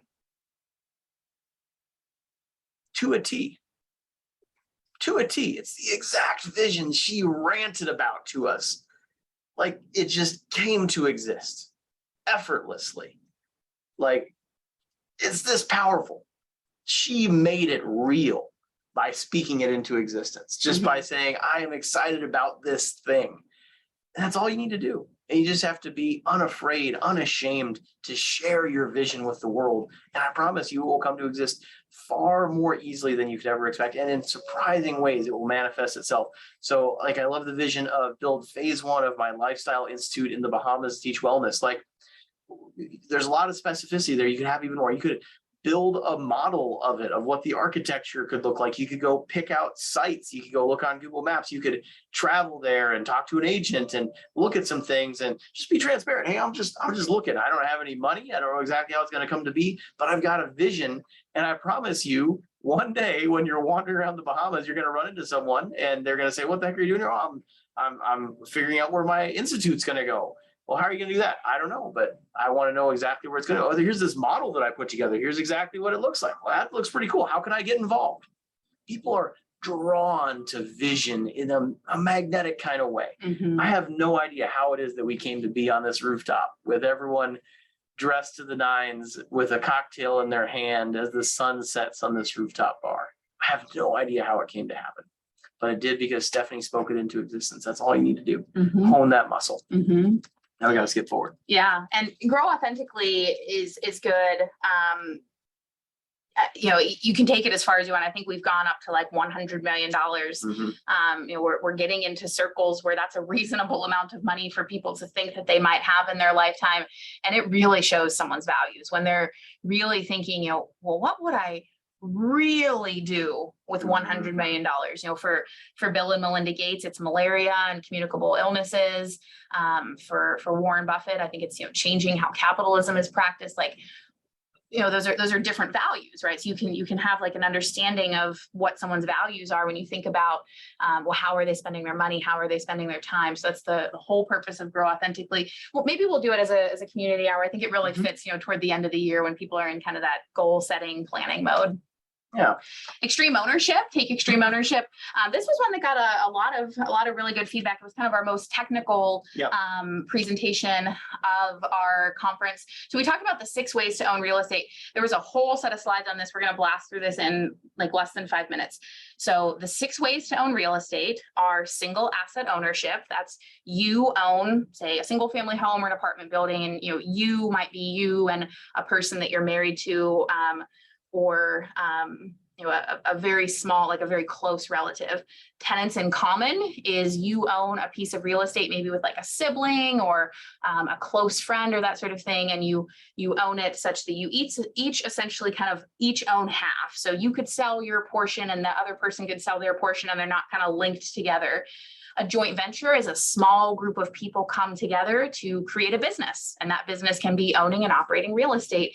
There's no legal definition for the size of a joint venture. We like to think of it as everyone can get around the table and really talk to each other and have decision-making input. That's the definition of a joint venture.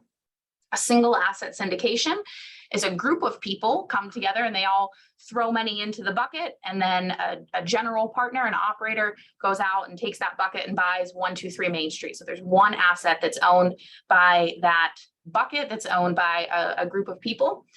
A private equity fund is a bunch of people throw money into a bucket, and the general partners go out and they buy many pieces of real estate. So they buy 123 Main Street and 123 Sesame Street and 123 Center Street, and all of those assets are owned together in that fund.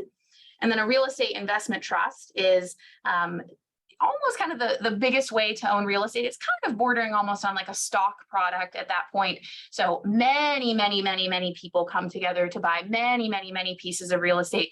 There's so many layers of complexity and separation that the person that owns, shares of that trust, like really has no decision-making authority. It might be, kind of similar to like owning shares of like Coca-Cola or something like that.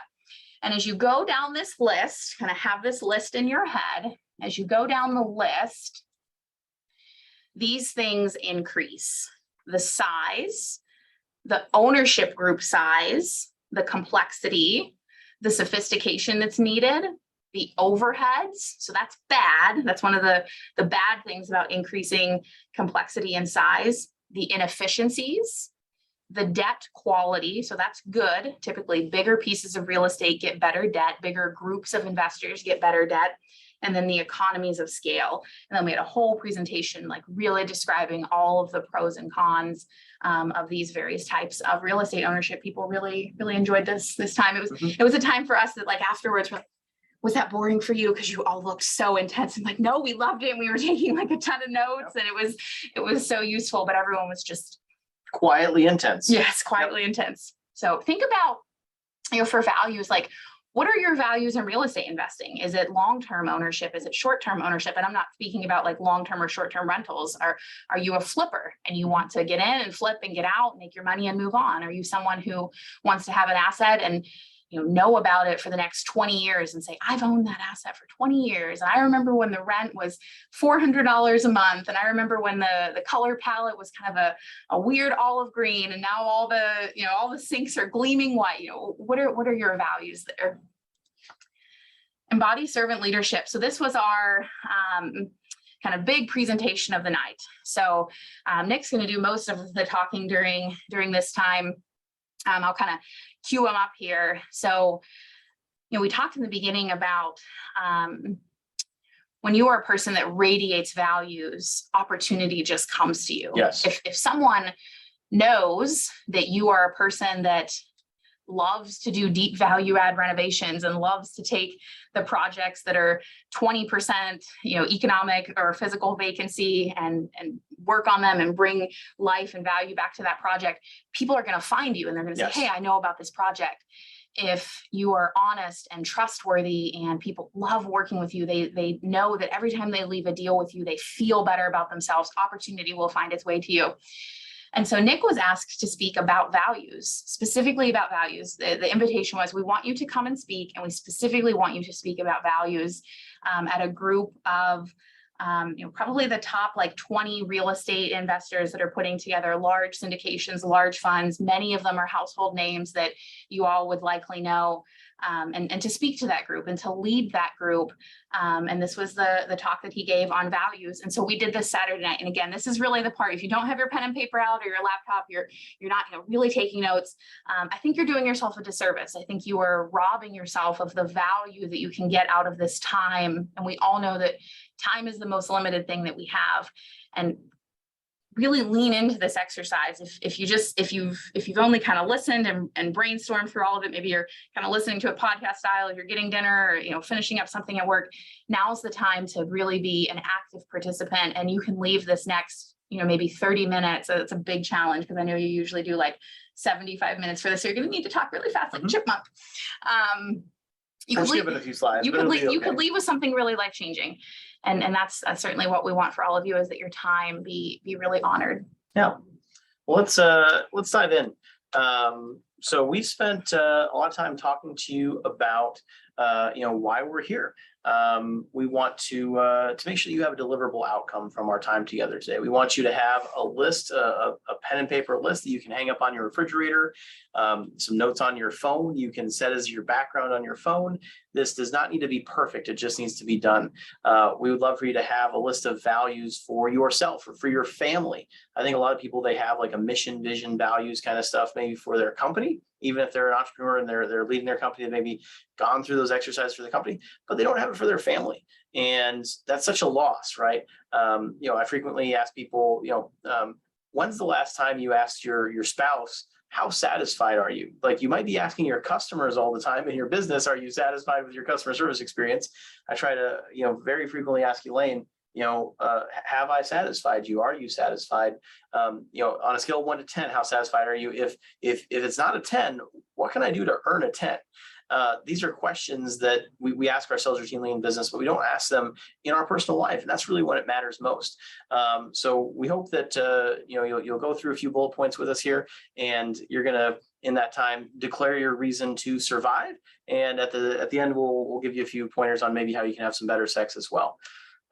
So this is a cargo cult. This is one of the, neatest concepts I've ever learned in my entire life. So this originates from the South Pacific in World War II. So GIs would come to these islands in the South Pacific. They'd land in a boat and then clear a bunch of jungle, and then just out of the sky, as if God brought it down themselves, planes would arrive full of cargo, full of food and weapons and clothing and trinkets and gadgets and everything that a person could possibly need or want just manifested themselves because the GIs created a landing strip for them to arrive. And then the GIs established their military base. The war went on, and then in the blink of an eye, they were gone, and the cargo disappeared with them. And so you can actually see cargo cult ceremonies today. These indigenous people, they would march in formation with bamboo sticks as though they're rifles. They would build satellite dishes. They would build jets out of straw and twigs, and they would create perfect replicas of what they saw the GIs doing, thinking that if they just mimicked what this other person was doing, they would get their outcomes, that they would have their own cargo. And that's called a cargo cult. How many times in your life have you been part of a cargo cult? You're at a project at work, and you can see that everyone's saying the right things in the meetings, but no one actually has any idea what's going on or how to truly achieve the mission that has been set before you. How often does that happen in your personal life? You hear a motivational talk, you go to a seminar, you go to the Black Swan Real Estate real life event, and you see Elaine and I's values, our family values or our business values, and you jot those down and say, that sounds great for me. It's worked out great for them. If I adopt those exact same values, then I'm going to have the exact same outcomes that they have. And that's not how it works. So the worst thing that could happen is you just kind of copy paste our values. The real important part of this exercise is the work of asking yourself, what are your values? Maybe the long term doesn't matter for you because you are terminally ill, or maybe legacy, isn't something that matters to you because you believe in making a difference today. And after you're gone, that's not something that moves the needle for you. That's okay. This needs to be something that drives you. So let's talk about proclaiming a reason to survive. Martin Luther King said that there are some things so eternally true that they are worth dying for. And here's my favorite part of this quote. And if a man has not discovered something that he will die for, he isn't fit to live. Man, that's strong stuff. I hope the hairs on the back of your neck stand up a little bit when you hear that. Jot down right now, what do you have worth dying for? What do you have worth dying for? Because if you don't have something worth dying for, you may not be fit to live. You might not be living a life worth living. You might be living at a lower standard than you're capable of. And I encourage you to step up in this moment right now and tell yourself, proclaim to the world, what would you die for? Put it into chat. What's something that you would die for? Something you'd give your life for. You die with a smile on your face, knowing that this is a cause, a person, a thing that matters to you more than life itself. I promise you that if you identify that thing, you rally around that thing, you will not have difficulty waking up in the morning. This is something that will supercharge your life, that will give you mission and vision and focus. We talk about vision, but we have to have focus. We have to see where we're really going to get there. Someone shared my daughter. That's a really common thing. Family members, my kids.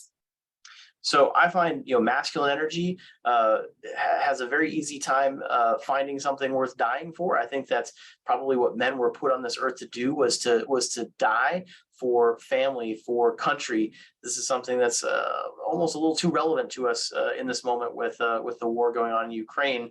But finding something worth living for, that's something that's a little bit more difficult. That's something that feminine energy tends to have an easier time with.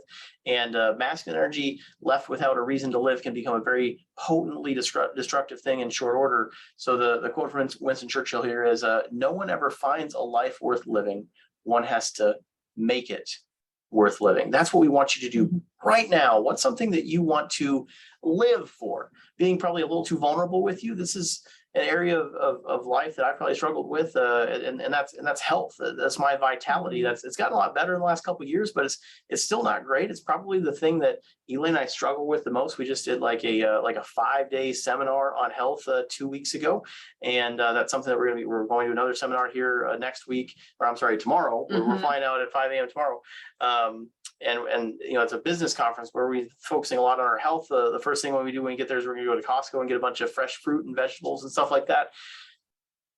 My mom, she died of diabetes. She did not have enough worth living for. At the end, she just didn't have something, I think, that would literally get her out of bed in the morning.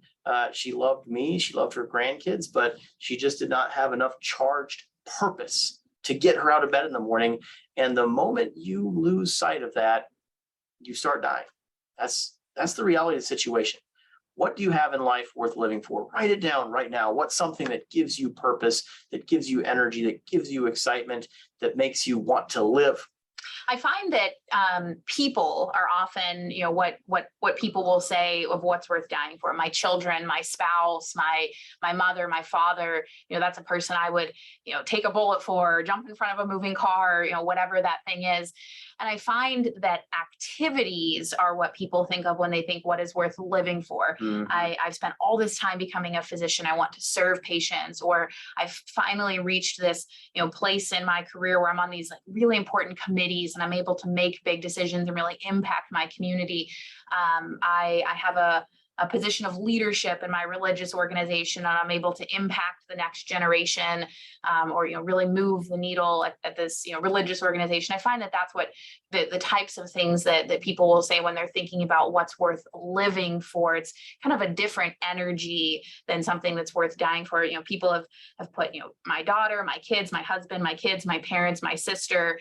What are some things worth living for? What are some things that you wake up in the morning and you say, I am alive to do that thing. I am alive to participate in that event.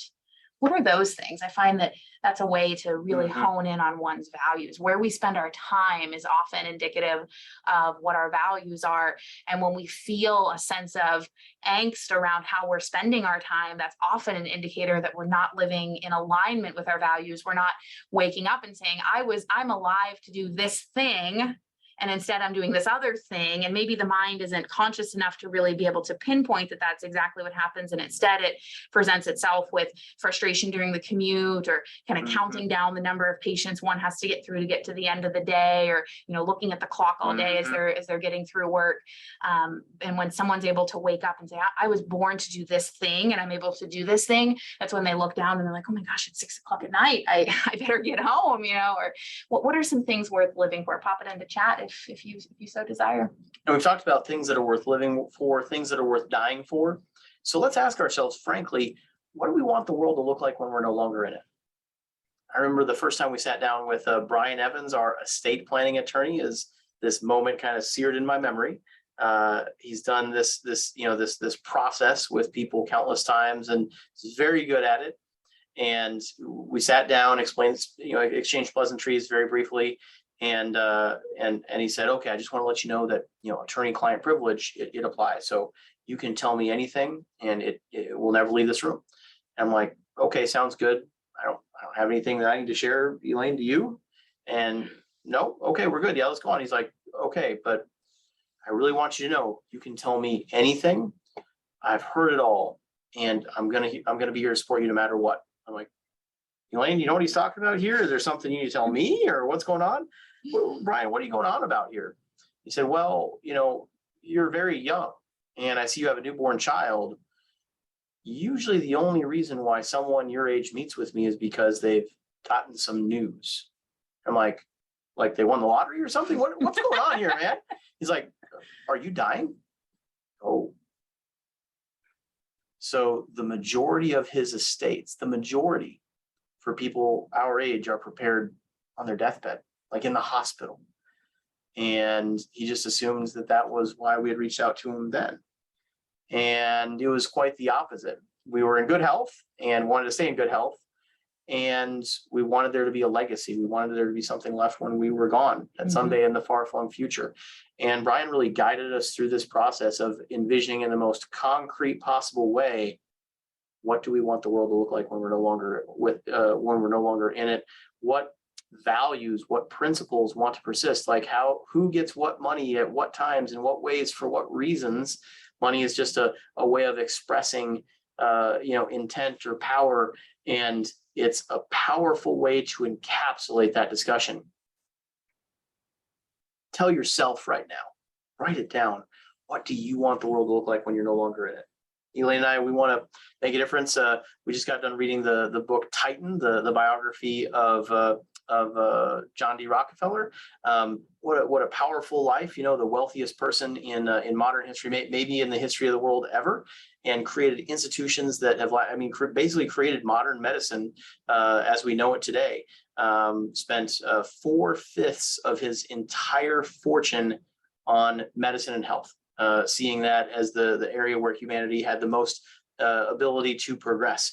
And that impact is seen today for many of the people on this call, for my wife being trained in modern allopathic medicine as John D. Rockefeller wanted it to be. And I don't know if anyone here is going to have that level of impact, but I promise you that every day you impact the world in some big way. Is that impact going to last when you're gone? What do you want that impact to be? Write it down. What do you want the world to look like when you're no longer in it? Equality, rejection of racism, diagnosis of viral illness non-invasively. I want my kids to have opportunities. Those are also good. Absolutely. I was tearing up at the conference when one of the speakers in the evening said, "You are Nick and Elaine's legacy. Mm-hmm. That you're sitting here, that you're invested in the fund, that they can help you move the needle, or move your family tree, as Dave Ramsey would say." I hadn't thought of it that way, and that is 100% true. It was a very tearful moment for me. Everyone here on this call, y'all are our legacy. We hope that we're able to impact you, to help you move forward, to grow, to achieve, to become. And I mean, that's the thing that moves the needle for us the most these days. So let's talk about leadership. We've got Maxwell's 5 levels of leadership here on the screen. If you've never heard of this kind of principle before, I recommend that you check it out. You've probably heard of a couple of these before, or it should be kind of intuitively familiar to you. Kind of the lowest level of leadership is position. Someone's your boss, and therefore you're supposed to do what they say. The second is permission, where you actually want them to be your boss, and you give them permission to be your boss, and you're going to follow them by acquiescence at a minimum. Third is production. So you are an achiever. You are recognized as being a top performer, a top player. And so people like to follow people who are very successful, and that sure beats position and permission.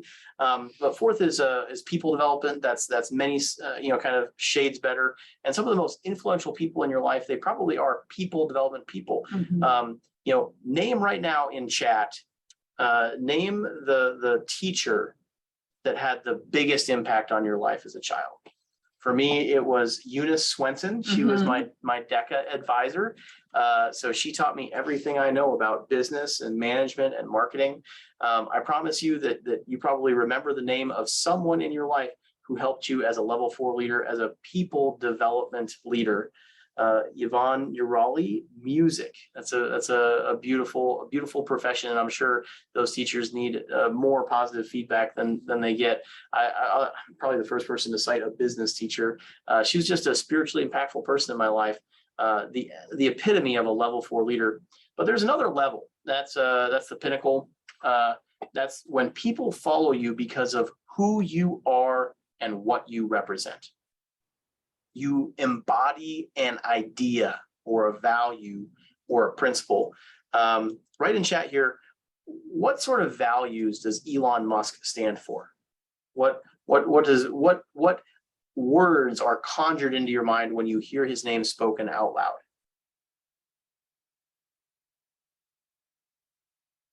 Rachel mentioned Titzel Voss, my speech teacher and coach and inspiration. Yes, innovator.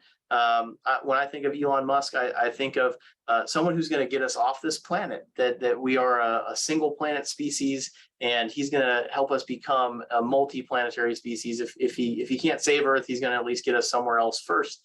I think of him as someone who's very courageous, who's doing things that no one really truly thinks is possible. And he just shows up every day and says, let's get a little closer. Yeah.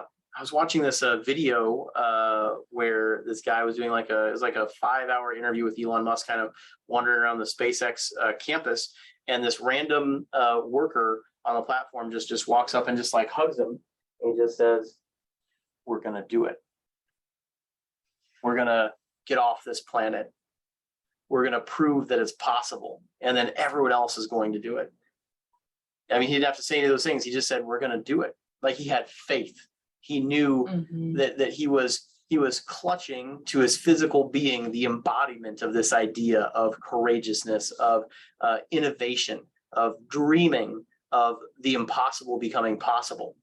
This is the most rapturing kind of feeling a human being can experience when they're in physical contact with a level 5 leader. Write down right now, what are the values that you embody? What are the values that you project? Of what are you a beacon to the world, to everyone who comes in your proximity? When someone reaches their arms around you, what do they feel in their bones, in their cells? This is something we can do deliberately. We talked about casting a vision. We talked about working with intention. we could go around giving talks to people on the importance of values, and people will see that we are level 5 leaders that believe in the power of values. And they might even invite us to go speak on national stages. And all we had to do was project how important this was to us, how this moved the needle in our life, how we thought this could move the needle in other people's lives. It's not any more complicated than that. It's not easy, but it sure isn't complicated. It's a very simple thing indeed.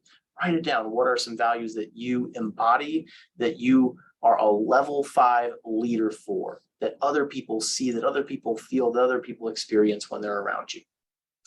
Next, let's get real. We've talked about abstracts a lot. Let's take a look at Elaine and I's kind of family values. So we created this in 2016. Elaine gets 90% of the credit for this. I think she kind of interviewed me for this, and certainly we spent a lot of time on it. Yeah. Lots of dinner table conversations. We had like a Google Doc, and we kind of hammered it out, refined it over the course of probably 3 months. Yeah, 3 months sounds about right. It's kind of messy. It's kind of beautiful. We've got 2 big bullet points there at the top, and then some other smaller bullet points down below. And I call that out to just say it doesn't have to be perfect. Although when I look at it today, I don't think there's much that we would change. It says revision schedule 2021. We keep revisiting this document, but I don't think there's much that we really have any desire to change.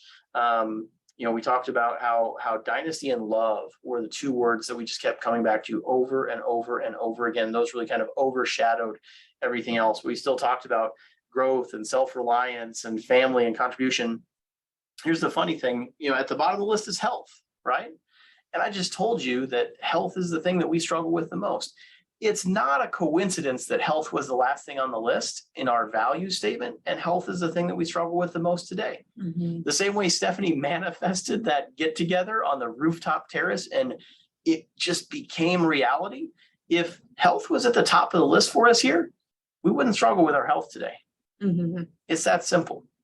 Now, don't become a cargo cult and think that if you just write health down, somehow you will become healthy. You have to go through the work. You have to really ask yourself, is this the most important thing to you? Are you going to prioritize your health above all these other values? And if that's true, you will come to become a person full of health and vitality effortlessly, because that's what your values reflect. So just wanted to share with you just a very concrete example of what this could look like. So this is in a large print. It's hanging on our wall very prominently next to our marriage vow. We walk past on the way to our bedroom every evening. This is something that we try to talk about, at the dinner table with our kids. We have question cards. We have several different, probably 4 or 5 different question card sets. You can get those on Amazon for $10, just asking those, questions. Those are so fun. Literally go to Amazon and just type in question cards, and depending on where you are in your life, there's like question cards for entrepreneurs, question cards for teenagers, question cards for romantic partners, question cards for little kids. I mean, literally anything you can think of that's valuable to you. Question cards about, did I say travel already? I'm just trying to think of some of the things. And there's all sorts of, they come in like little plexiglass boxes and stuff. And they are so fun to get to know people and to get to have a high quality conversation instead of, oh, how was your day? Oh, good. Oh, how was the weather? All of that small talk that, our lives are worth so much more than that.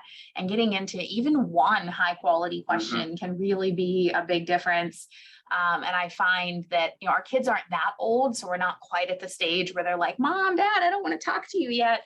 But you're kind of getting there, just a little bit. And I find that they open up so much more when they see how interested we are in the answers that they have to those questions. And they'll say let's get the cards out. We have a why deck, a where deck, a who deck. That's kind of another different flavor of decks you can buy. And they're like, let's get the who deck out tonight, or let's get the where deck. That one where you roll dice. It's very kid friendly. They're like big foam dice to formulate a question. Next, we have our marriage vow. So this is right next to our family values. Write down, what are your family values? Write down, what are your marriage vows? We wrote our own vows, and we try to look at these on a daily basis and hold ourselves to these vows. At the conference, I feel like I got to marry Elaine all over again. It was a far finer ceremony than we ever, had in our personal lives. But we had the food, we had the friends, we had the fun, and then I recited our entire marriage vow to Elaine there on stage. Some of these things I can't believe we came up with back then. Marriage is where we follow each other into fire, into folly, into fortune, into the future, into forever. That gets me fired up. I love you. I love you too. Put these in a place where it's really visible. Yes. So these are literally. These are obnoxiously large prints in our home. Yeah, these are 36 by 48 prints. You can just go into PowerPoint and there's a setting that you can change the slide to 36 by 48. You can have them printed at like Walgreens, CVS, Kinko's. You can, nowadays you can just like hire someone on Fiverr to put this together. But, for me, it was like a spiritual journey of putting these things together, really moving the words around, really becoming one with the words. But if that's not your thing, just, type it up in a Word document and then send it to someone that has a flair for design, and put it somewhere that you have to see it. So we have a small hallway leading into our bedroom. And as we're walking into our bedroom at night, we have to look at our marriage vow and our family values. There's no, we'd have to be like looking down at the ground to not look at it.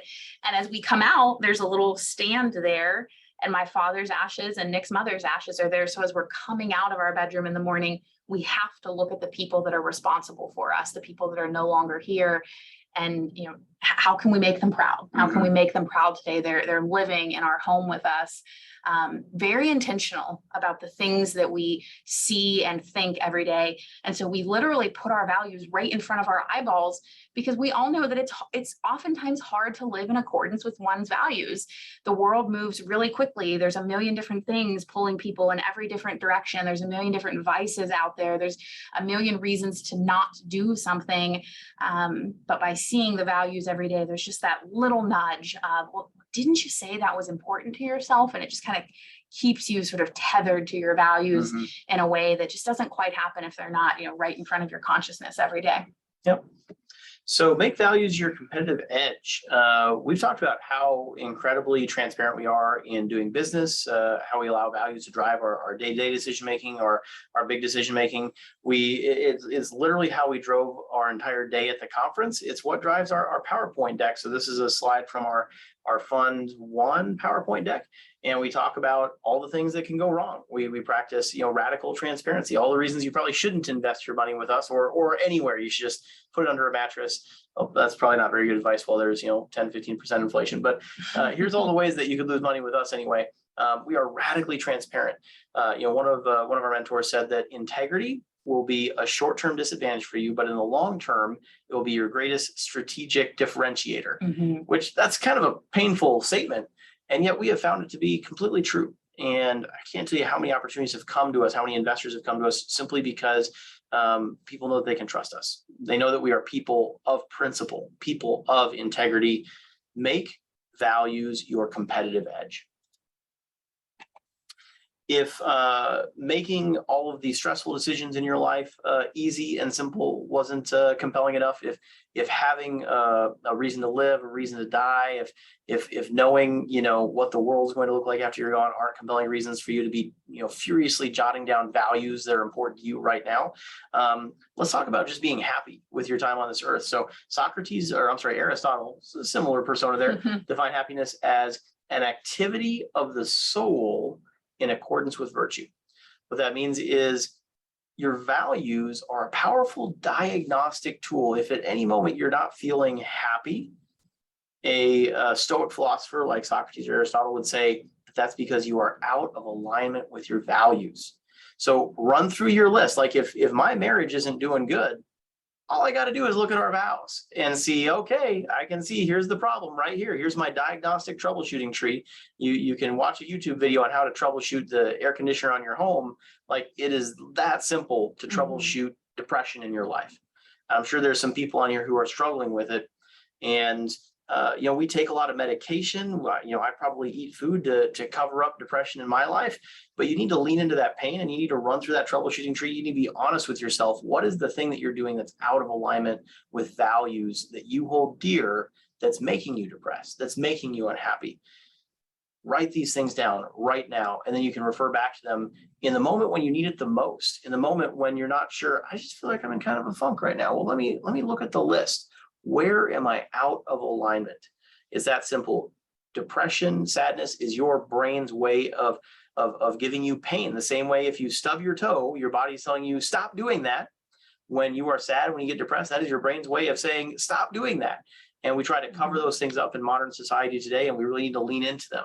And we need to use it as the valuable diagnostic tool that our Creator has given us to live a life of happiness. I can't say that I'm happy all the time, certainly not, but I'm rarely unhappy for long, because anytime I'm unhappy, I catch myself and I say, why am I unhappy right now? What is my brain? I need to stop everything. I need to think, what is my brain trying to tell me right now? That why am I experiencing this pain? And what do I need to change so that this pain goes away because I've addressed the cause and not the symptom? Really powerful transformation experience that I had, the privilege to experience at West Point last year. Going through some, pretty crazy exercises with generals and, I don't know, just experts in leadership in the world. And over and over again, there were a couple of things that just kept coming back. I thought that at West Point, they would teach you how to shoot guns and march in formation, that sort of thing. And it was nothing of the sort. In fact, it's an engineering school, so they're going to teach you how to be a nerdy engineer, I suppose.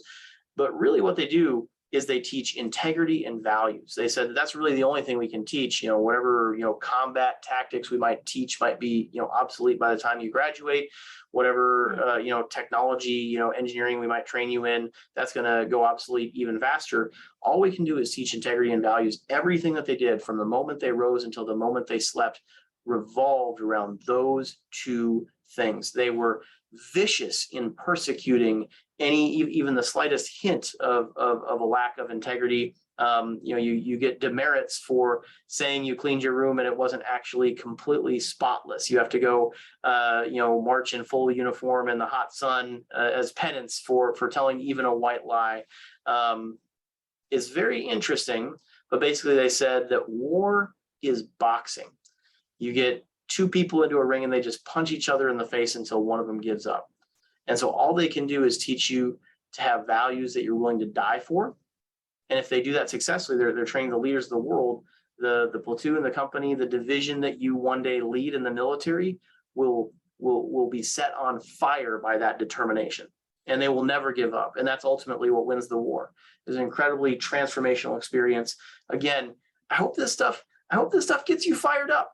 The stuff that you're writing down right now, it's the most important thing. It's the thing that wins wars.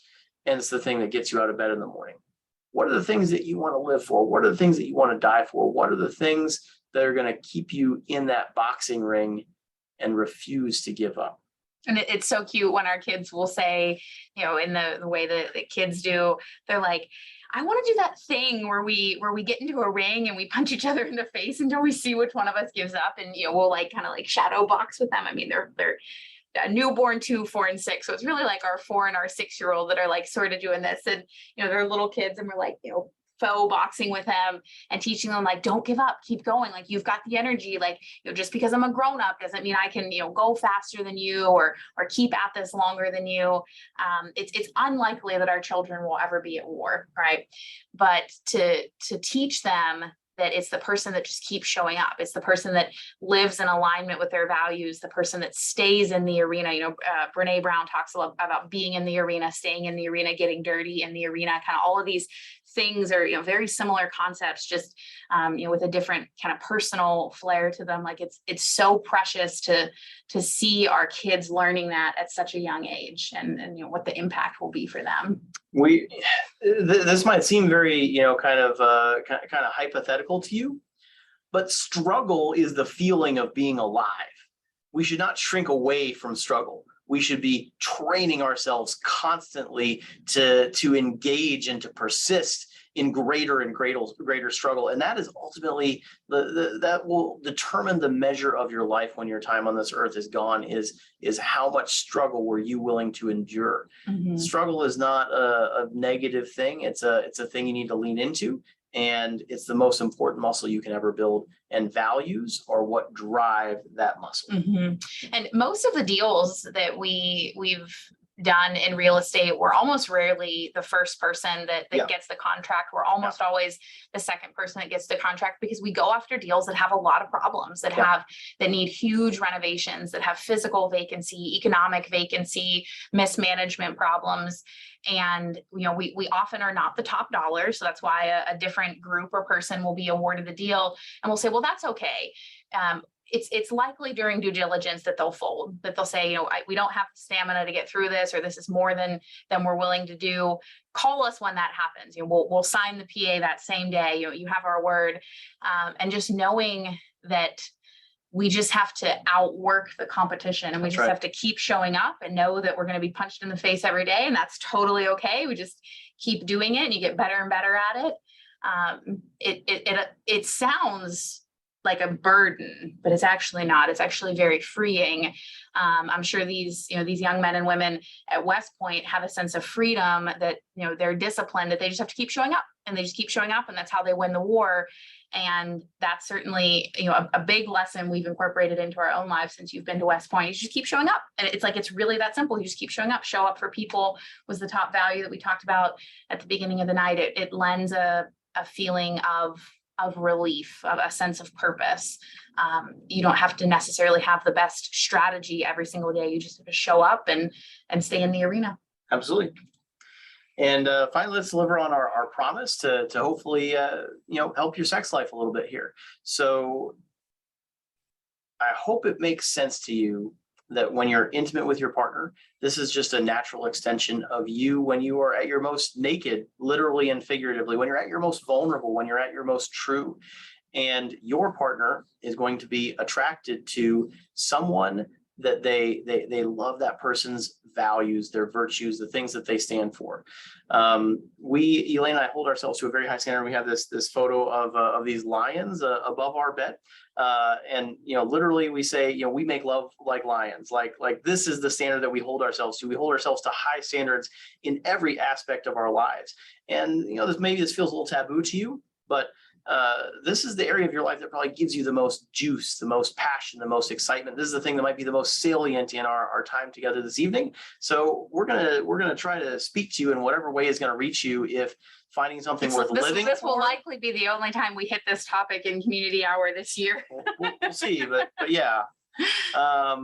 If finding something worth living for, finding something worth dying for did not get your blood pumping, then finding something worth making love for probably will. So, ask yourself, what is it that you stand for? And most importantly, what is your partner drawn to? I've got this little image there of a caveman laying down his life for cave woman and cave baby. I believe that this is what men were wired to do. We are wired to die with a smile on our face, giving our lives for the people that we love most. And this is something that the cave woman is drawn to, and that's okay. This is how we've survived and thrived for millennia. This is wired into us. And when you lean into that power, you will tap into an incredible energy source that I promise you. You might send me an email or something like that saying, thanks, we've tried something we haven't tried before. Men, when's the last time you told your wife that you'd die for her? Sincerely, with the utmost sincerity, that you would die for them. It's important that they know. And do you live a life in accordance with virtue that they respect? Mm-hmm.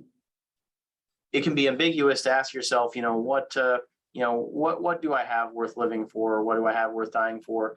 But ask yourself this question: what makes your partner proud of you? What makes them ashamed of you? I promise, if you are saying and doing things that make them feel ashamed of you, you are not going to have a good romantic time together. Mm-hmm. And I promise you that some of the moments of the peak of passion you've experienced together came in the wake of moments when they were most overjoyed most proud to be called yours? And it doesn't have to be mysterious. If you haven't had that moment, if you're not quite sure what those feelings are, just ask them. Set the intention. Set the intention. What makes you proud of me? What's the thing that I do, the thing that I say? What are some moments when you were proud of me? It's not more complicated than that. We have a divining rod built into us that teaches us who we're supposed to be. And I think sometimes Americans are a little bit puritanical and we blunt the power of that divining rod. Like, don't do that. Lean into that.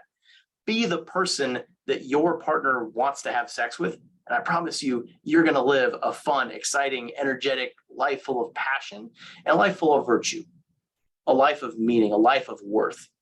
And if you just go ask your partner that question tonight, you might have some better sex tonight. So go give it a try. This is not a parlor trick. You have to mean it. Being disingenuous is appalling. You have to be your transparent self. People are drawn to transparency. Just ask yourself, ask your partner, who do I need to be? In what moments, in what feelings are you most proud of me? It's as simple as that. So we hope you've gotten some deliverables from our time together. We hope this has not been an academic discussion. So if you haven't done it yet, make sure you write down your values, the things that matter most to you. Email a photo of whatever you scribbled down on a piece of paper to yourself, to your family, to an important person in your life who can hold you accountable right now. Block a time to review this with them. This is a who, not a how. This is a much more fun exercise to do with your partner for the reasons we just dug into briefly. Hang this up. If you're at home right now, hang this up right now on your fridge. Like, this does not need to be perfect. It just needs to exist. It will get better with time. You will continue to refine it. It will continue to drive you, to prompt you to ask yourself, who do I want to be? Who am I becoming in this life? Feel free to block some time with us if you want to review your values. We love talking to people about values. Go to blackswanteam.com/connect. And a fun exercise is to write a letter to yourself. So we had kind of a somewhat mandatory letter we collected at our event, and we've got those physical letters in our possession. We're gonna mail those letters to those individuals here when the time is right. And hold yourself accountable. Hold your future self accountable to the yourself of today. To live your values, to decide, what do you have worth living for? What do you have worth dying for? What do you want the world to look like? And do it. I promise you, you will live a life full of passion, a life full of energy, a life full of excitement. Did you ever have a commute day where you didn't even realize the commute happened? You were so driven, so focused on like a fun thing you needed to work on when you got to the office, that the rest of it, maybe what would otherwise be the most miserable part of your day, it's like it didn't even happen. Your whole life can live in that moment. When you are focused on a bold vision that captivates you, the drudgeries of day-to-day life, they're just noise that disappears, that fades from your consciousness. You have to cast a bold vision for yourself. You have to hang this up on your wall, on your fridge. You need to talk to your partners about it. You need to hold yourself accountable. And these are just a few simple ways to do that. So we hope that you don't just listen. We hope that you are writing, that you're doing as you listen to us this evening. We hope this has moved the needle in your life in some small way today. Absolutely. We did get a question. We'll answer this here at the end. We'll wrap up here in just the next few minutes. A good question. How do you encourage each other every day? I'm curious to hear what Nick has to say about that. I would say for me, not just for Nick, but for many of the people around me, I just verbalize my appreciation to them. And I verbalize to them my belief in them. So for Nick, it might be something like, we've talked about today how he did a large due diligence project that I knew would be very challenging. And I knew that he would be physically exhausted and mentally exhausted, and that he feels the weight of placing other people's capital and all of the appreciation that we have around that, and how much we value that. And so I knew it would be a big day for him. And so in the morning, I said, I'm really proud of you. I'm really proud that you're doing this today. I know it's going to be really hard.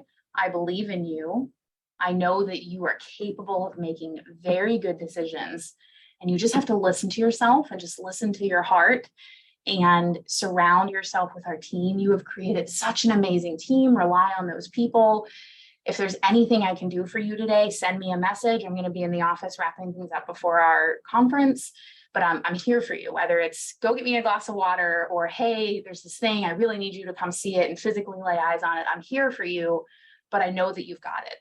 I know that you alone are meant to do this today, and that you're going to deliver tremendous value to our investors and to this community and to the broader Rochester community, cleaning up this place. I know that you can do it. That's literally what I might say, like word for word. Yep. With members of our team. I just say, I am so thankful to you that you did this. And I think it's really important as humans that we're very specific. It's great to say, you're a great team player. I really value you.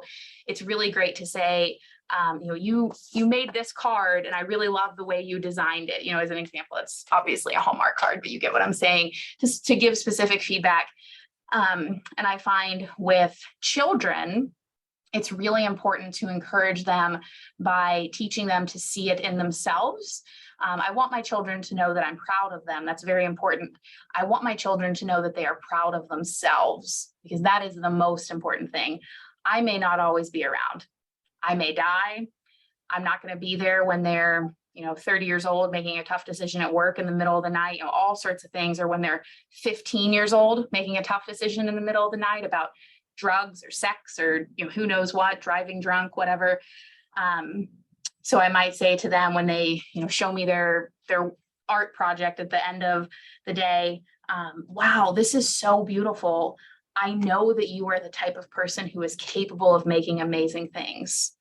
You have worked so hard on this. Focus on the effort instead of the outcome. Those are kind of things that I think are specifically important for children. And then just, showering people with a lot of gratitude. So at the end of the day, after the big due diligence day, I literally just repeat the same thing back. So I know today was really hard. I'm really proud of you that you got to the gym after that. I know you probably wanted to drive straight past the gym and, come and sleep on the couch. I'm really proud of you. I look forward to hearing about what you did and what you learned today. You were so capable. And I can't believe I get to run this business with you. So you're literally just like repeating the same thing. Mm-hmm. Humans love affirmation. Mm-hmm. They love hearing the same thing over and over and over as a constant reminder that the universe is a safe and consistent place. Yeah.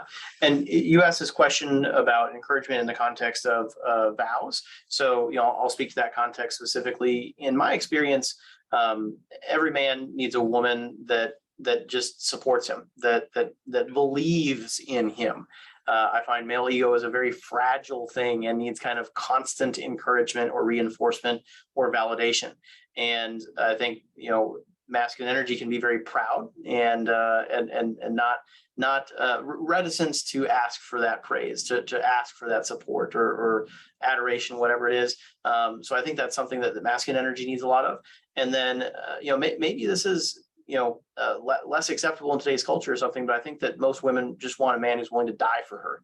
Like literally that you are my everything, that I would give everything for you. My whole life is for you. This is what it's all about.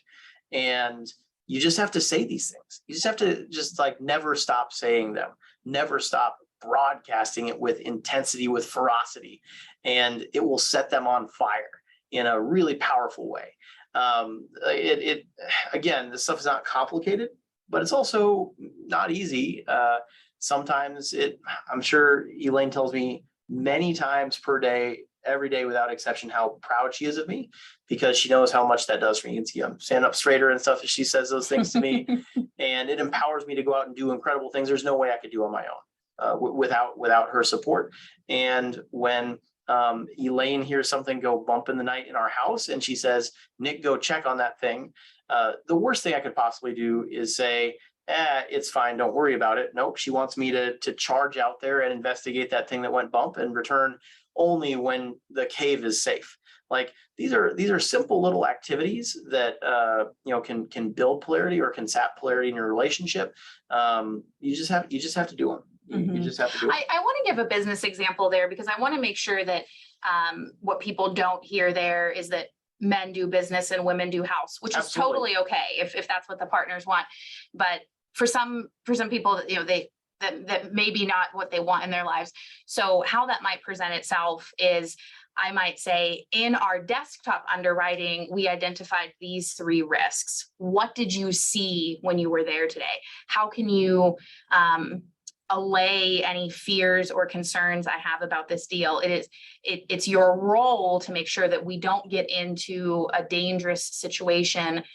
So it's kind of my role, or kind of a typical feminine role. Usually the weaker party is the one that identifies the problem, and usually the stronger party kind of analyzes the problem. I'm doing like a poor job explaining of this, I think, because it's late at night, and it's such a sensitive topic in American culture around, you know, gender and gender roles and that sort of thing. But that's an example in business, how like we're able to collaborate together, is that I tend to think about the risks or things that could go wrong in the business, and Nick could say like, well, I'll take care of it, or you worry too much, or none of our deals have ever lost money yet, why are you bothering me with this? And that would not be good energy, and that would not serve our organization at the highest level. Which I did for many years, by the way, before I got some coaching and did better. Yeah. And instead he says, you know, this is important to you. Let me make sure that I address these concerns in our underwriting and in our due diligence and in the way we operate the deal and put our business together. So I just wanted to kind of give a business example Absolutely. there of how that's practiced. Absolutely. Yeah. Your job is to tell me where you think the tiger is, and my job is to go kill the tiger or make sure there's not a tiger there. So ignoring those signals can be fatal in you know, a literal sense of the word in that particular example. But I've certainly learned to lean into Elaine's. She's our chief risk officer. I've certainly learned to lean into her. I need to get like a little box on the org chart. That's right. For that. Absolutely. Yep. Well, thank you, everyone. We will see you on September 12th at 8 p.m. Central. We will do Timeless. I highly encourage you to come to that one. We've received rave reviews on that one over the years. Bring your friends. It's going to be a great one for people that are both, you know, starting their real estate journey, far into their real estate journey. It's, you know, it's about the timeless principles. So it's really designed to impact anyone, you know, kind of no matter where they are on the journey. We hope this has been a good use of your time. I hope that you've written some values down. If you were at our event, you know, as I see a lot of the names here, you were, you know, this is a chance for you to reflect on them a month later. If you weren't, I hope this is a time that you have something tangible out of tonight, that you moved the needle on even one small thing in your life. I'll end with this thought. Most of the people here are very high performers. You're at a stage of your life where you've accomplished a lot. And to move the needle in a high performer's life takes very, very, very small action. It's not like when we were like little kids and we had to like learn how to read, right? Mm-hmm. That's like a big difference. But to, you know, really like move the needle in a kindergartner's life, like they have to master like a whole new skill. That's not true for us as high performers. We only have to move the needle ever so slightly, and that totally changes the trajectory because we have so much leverage behind it. So I hope you have even just one small thing you can really say, this is a value of mine. This is how I'm going to live in accordance with my value, how I'm going to build my real estate investment thesis around my values. And I hope it's been a good time here together tonight. Come to our event in person in 2023, September 15th through the 17th. Is that right, Rachel? Yeah, that's right. Those are the dates. So September 15th through 17th of 2023. Thank you, everyone. You all have an amazing night. Bye.